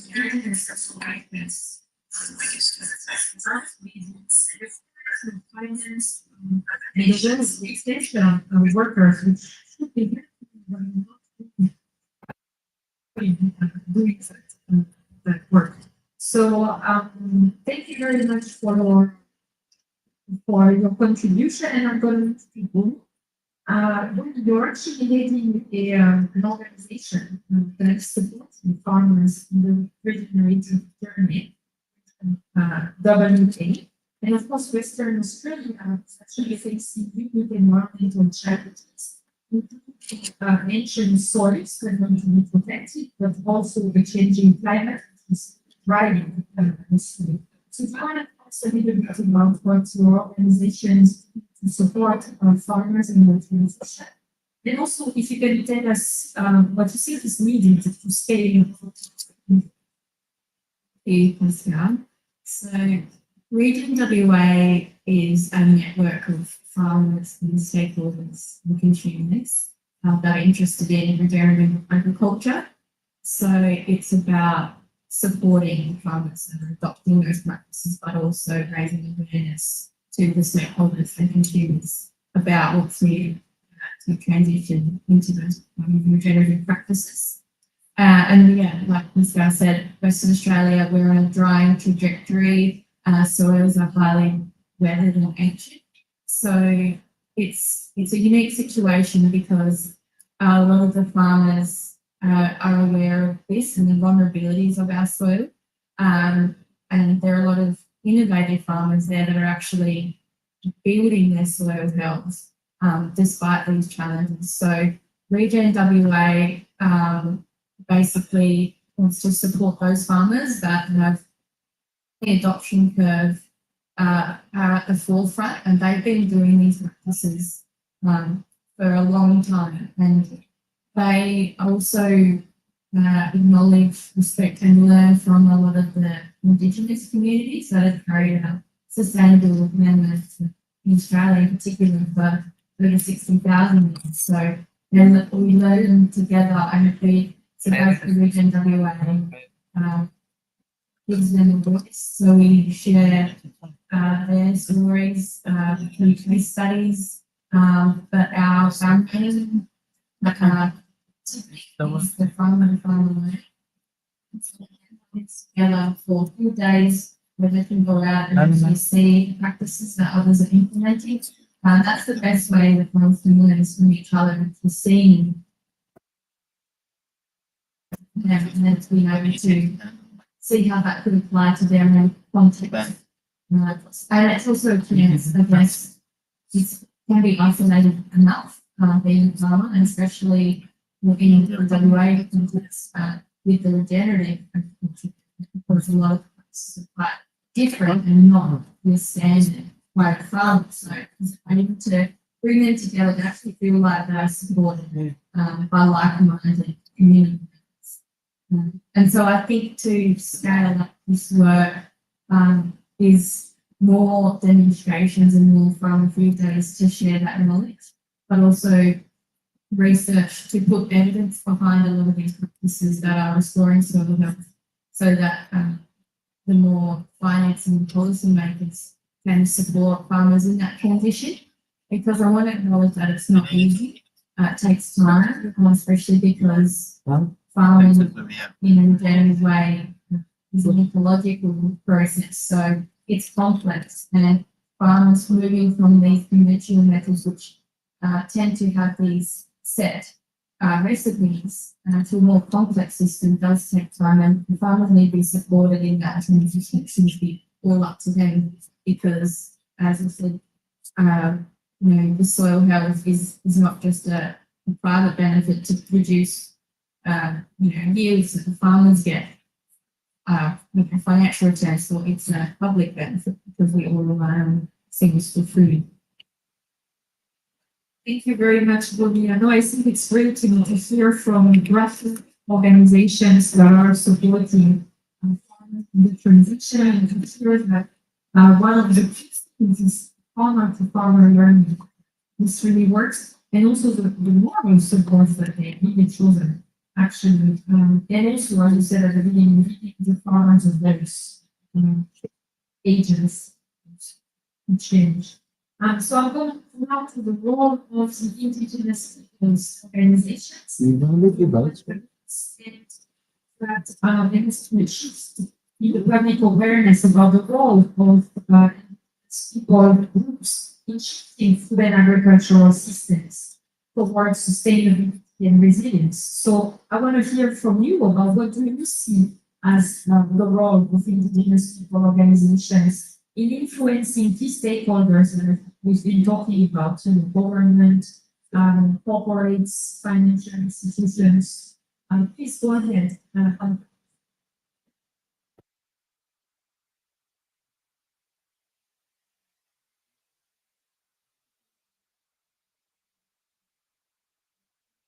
Here for trying to connect and present the points of view for indigenous people from the tropics Amazon basin, and integrating and working together in the 24 countries in this big special belt in the planet. So for us as indigenous people, we have a priorities on the ground. One of the priorities are that we need to secure, we need to protect what our elders are being doing for centuries. The core of this dialogue is the land. What is the meaning of the land for me? So that's my clear conviction, because the land, the rainforest, and the ecosystems means everything for you. So for these principles, then when you secure, you live there, you find everything there. So the generations by generations, you connect with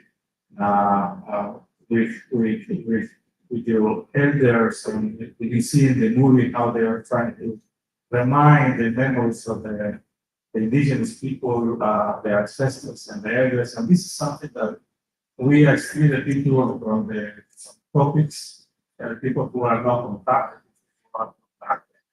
decision. So, but for us, principle, when you secure the land, we survive.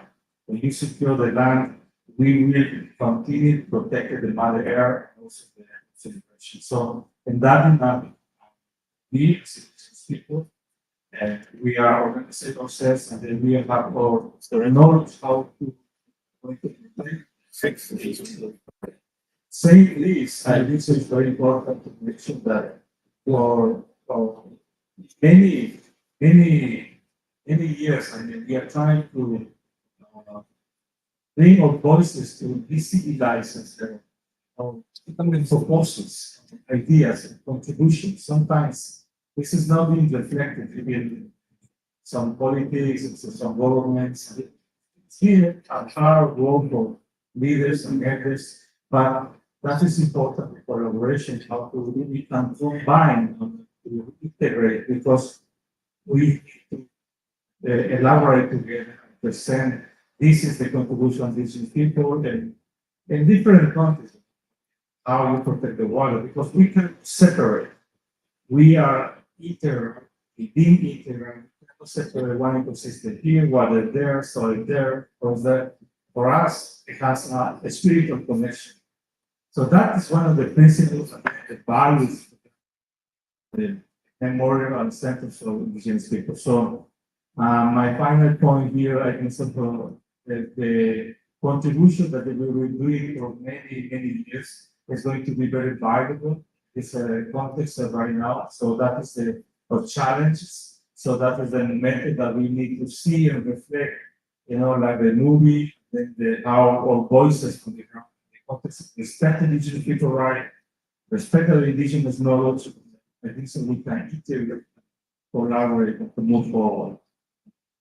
Thank you so much, Juan Carlos. Yes, so I retain really, your role as securing and protecting the ancestral land, but really stewarding landscapes at the end of the day, and the spiritual connection that you have with the landscape really helps in doing this, and that you are getting more engaged in bringing the voice of the indigenous people in the region. Thank you for that. We do have time now to engage in these questions. So I'm wondering if you would like to ask questions to our panelists.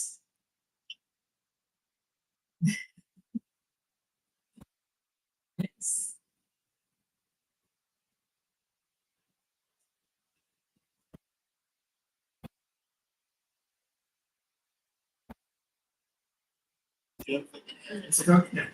Thank you very much. My name is Garcia from my foundation. I think it's great to see you here. First, I was just wondering what is the situation when it comes to enabling environmental policy? How to support all sources approaches one need make barriers see the different policy engagement to supporting this. Yes. Thank you. I can start from an Australian perspective. So, 2000 good initiatives compared to among that has emerged as the future drought fund, and that allows organisations to apply for grants to do on-ground projects that relate directly to drought relief. So that's a really positive way for organisations to access money there. But I think one of the emerging fields that will really help amplify the adoption in this space is the carbon request and biodiversity credits as a financial incentive for farmers as well as industry and organisations to actually support the adoption, so that there's a biodiversity credit market that's emerging. It's actually recognising the work that farmers have done in restoring and stealing forests. Because I've talked to a lot of farmers, and I sometimes ask the question, what would you do if money wasn't an issue? And a lot of them would tell me when they're showing me their farm that they would fence off their fruit lines and riparian areas, and they would do all of this restoration. So they want to actually do this, but it does come at a cost, because at the end of the day, they're businesses and they need to make money. And we understand the benefits nature provides, but it just takes time to be able to finance that and get funds and systems that farming enterprise. So I think financing will definitely help.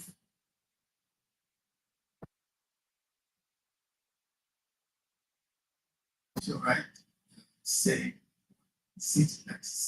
that's urban and urban environment government to support these initiatives.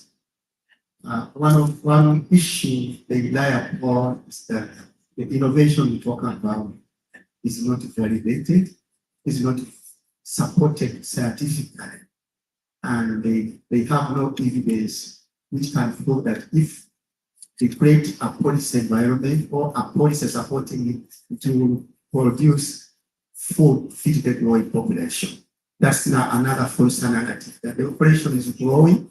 Now we need to embrace technology. That's the first thing. We need to embrace science. And this one now brings us to genetically modify production system, improve production system. So now when you come to the village, we have to Tomorrow, that's what my it comes like as a pull and push to make sure that what we are talking about is most effective. That's why I say that if we get more researchers, more research and such best evidence, looking at what we are saying, feed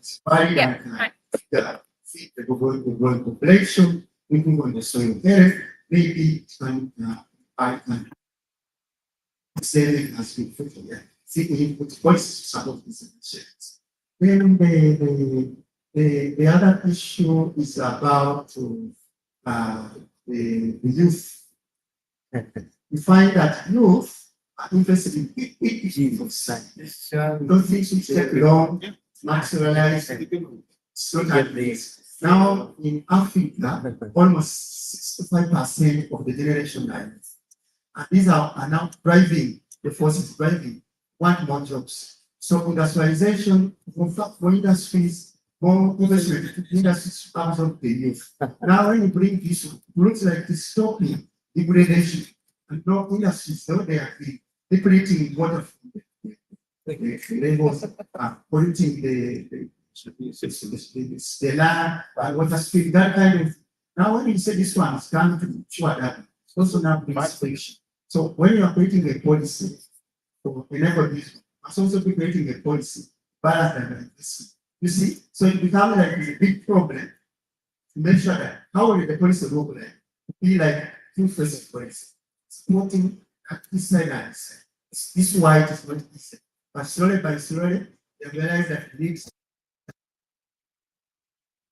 So the current situation, increase of disease outbreak, nutrition insecurity, standard growth, all those things are being happened because what we are producing is making sure that people who are so these are the issues we are bringing on policy. You see, put our policy to mitigate it. Otherwise, we have people who are not supposed to do this somewhere else.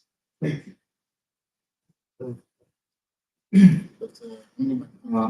Completely fully agree. I just want to share this because as indigenous people, always I be taught to with my leaders on the regions, on the tropical terrain, in the areas, concepts. They say, indigenous people, we are good in protesting.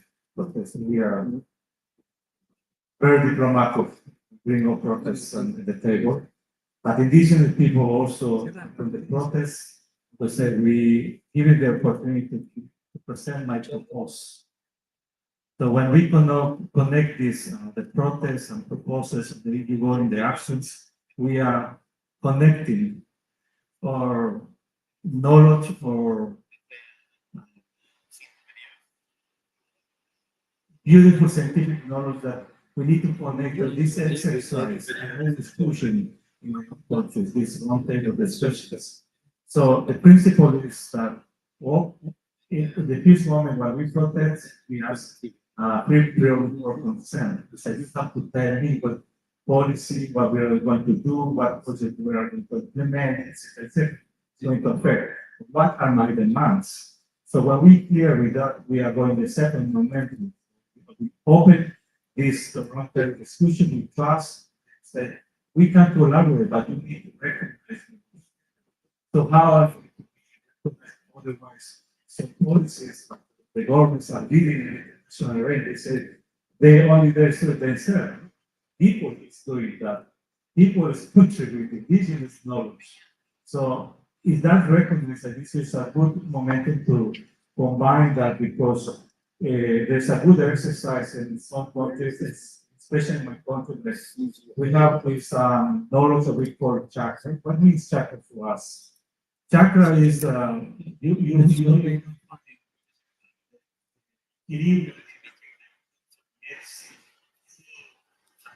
the elder then going to sing, the elder then going to have some beautiful, they talk to the mother, they talk to the plant.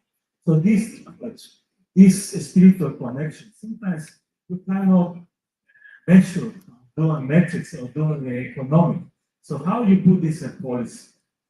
This is a dynamic that I am pushing, working with business knowledge, business leaders, that this is not only our petition, this is a petition, how we contribute that and make this an action. for the ground, to protect the Mother Earth, to protect indigenous people, and the beautiful laws. Pristine Earths, beautiful ecosystems in the world. We are living there as a right holder or as stakeholders, but we are there as people. We are still fighting. What is the cost about it? So, but we are contributing. We have contributions of life to give life to this planet. So, I wanted to give one example. Recently, Africa is developing a 10-year strategic framework, which is called the Comprehensive Africa Forgotten Development Program. It's ending in January. Another 10 years will be developed. And it's going for the Kampala Declaration because it's going to be launched 10th to 11th of January 2025 in Kampala. During this process, civil society, farmers' organization on the continent, and some governments stood with their 2 feet and say, we want agroecology and food sovereignty to be part of the policy framework. We submitted the memorandum, these are positions, but to our dismay, there's technical people at African Union stood there 2 feet and said, policy framework, because there is no evidence that it works. So this is an evidence. They are pushing down the regenerative approaches. Now, how will the financial institutions come and support the government when the bigger policy framework for Africa is not embracing the regenerative approaches? So you see, this is why the policy frameworks are not working. So that was great, and this is a perfect example, of the battle we are all up against. Is this perception that this will not work, this will not fix the world. So that's a lot to do, and thank you very much for your contributions. We're gonna applaud, I think.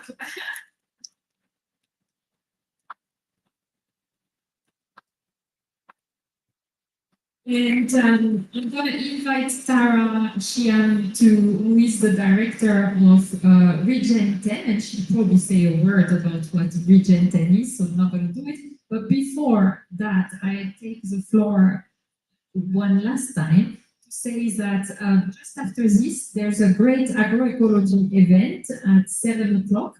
So if up for it and want to stay, I think it's going to be quite interesting. So please stay and join us. Yes, there's going to be a reception, and we'll talk about, there'll be a reception too. And we'll be talking about agroecology from policy to practice. So some of these challenges will come up, and maybe some of the solutions as well. Tara, please, and yeah.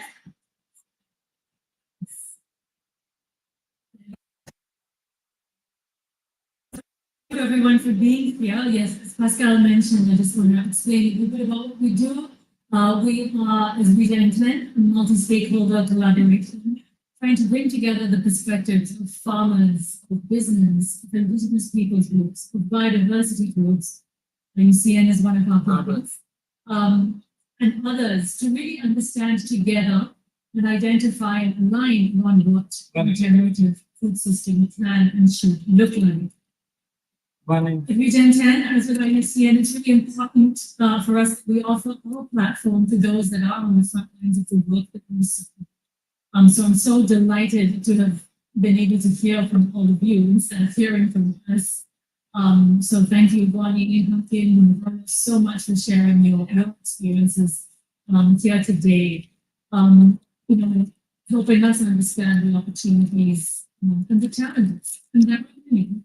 But it's important for us to be able to share all of this.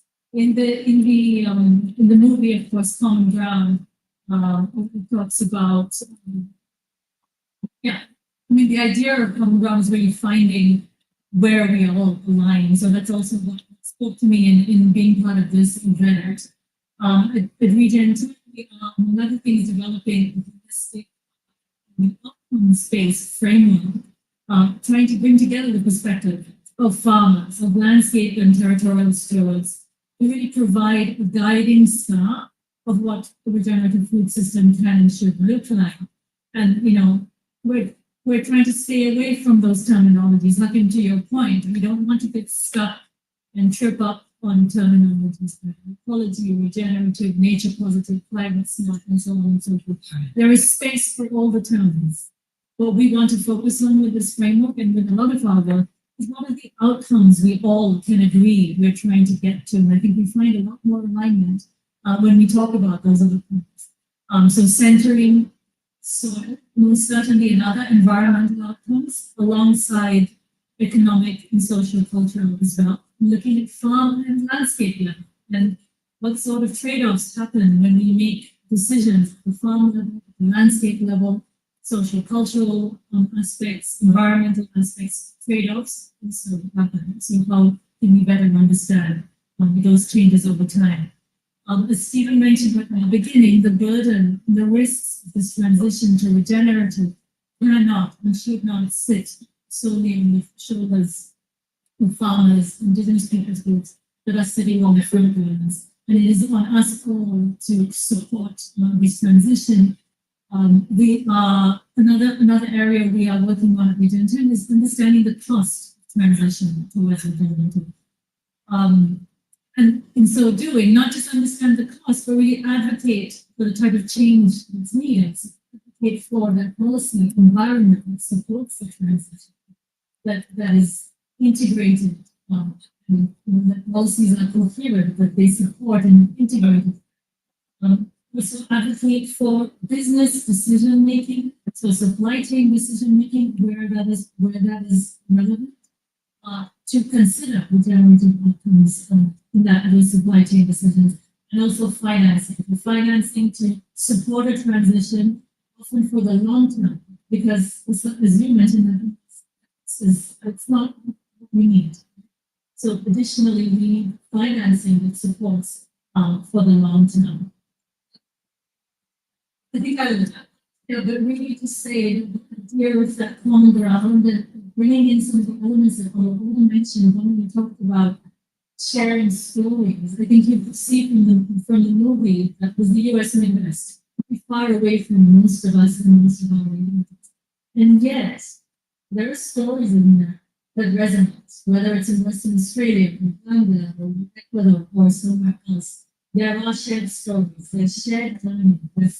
There's a need to build that evidence so that we can tell the story more strongly together for people. I'll end it there, but once again, thank you so much for having me and sharing your wisdom.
Mike.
Bago tayo kumain, yung gamit nun, green zone.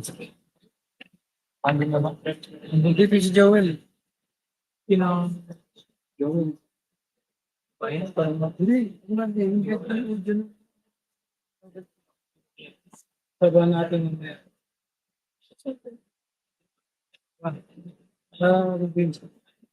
Parang kasi total natin, pero may kwarto. Baby sabihin, sama natin.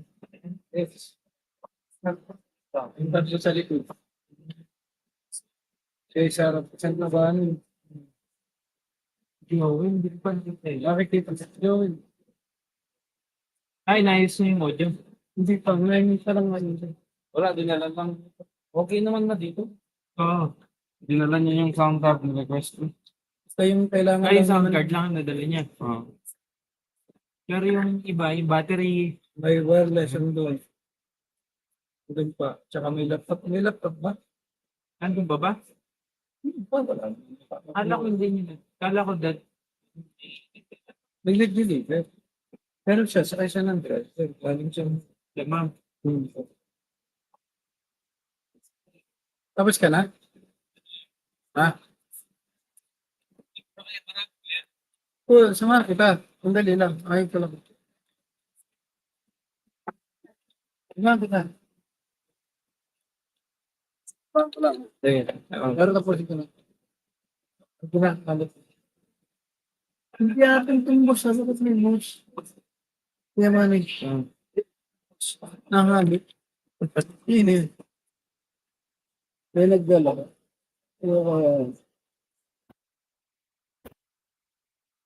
Eight lang yun yun.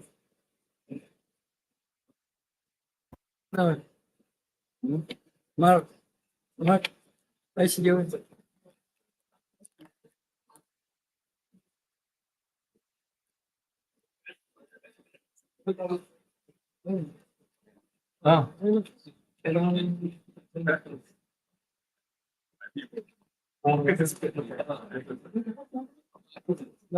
Kumain ka na, pre? Wala siya ito pa ito eh.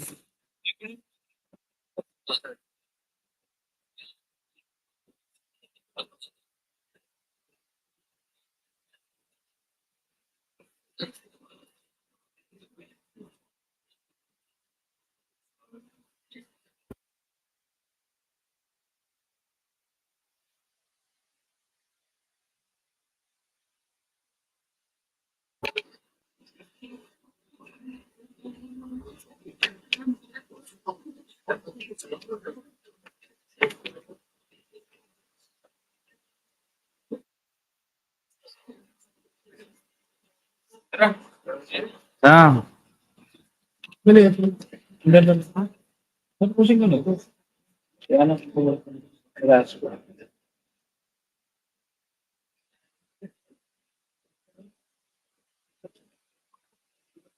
Sarap mo. Ano ka makakaya? Wala ka pang pagkain doon. Meron na yun.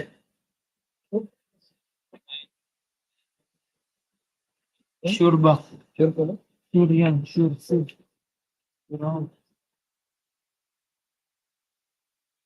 Pero kunin na muna natin yun para matagal na tayo kumain. Para pag kumain tayo, kahit magtagal, pwede. Kasi nakuha na natin yung gamit. Kasi, hinihintay tayo din ng mga yun. Hindi tayo na. Tapos ka na ba? Oo, yan yun. Hindi ka pa kumain. Hindi pa sila kumakain. Nalalambot na nga ako. Kumain ka na, pre. Ako rin. Tumakbo lang kami. Baga 10 minutes na, bilisan. Bilisan tayo na. Sabi ko nga, kumakain ka na, pre. Ano ka na? Dami. 15 minutes, hindi ko ito tapos. Hindi mo kaya ng dito. Hindi niya kaya ito. Kaya na. Hindi yung sarili mo. Hindi pa rin sa ano. Hindi na sarili. Hindi nadali yung stream. Wala siya. Paano yun? Yung video na hindi dapat ipapakita. Enough. Oh, yan, dyan, pwede. Alam mo ako, sabi ko, paid block ko lang. Pwede yan. Ganun yung pang-model. Oo, wala na. Hi, Joe. How are you, Max?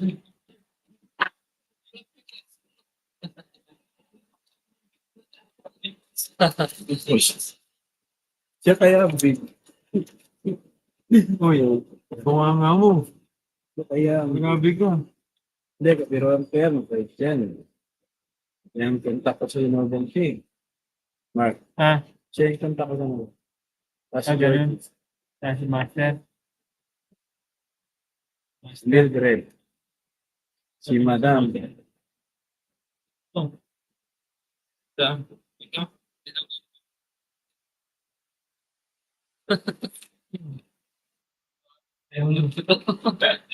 Kasi may audio pa rin.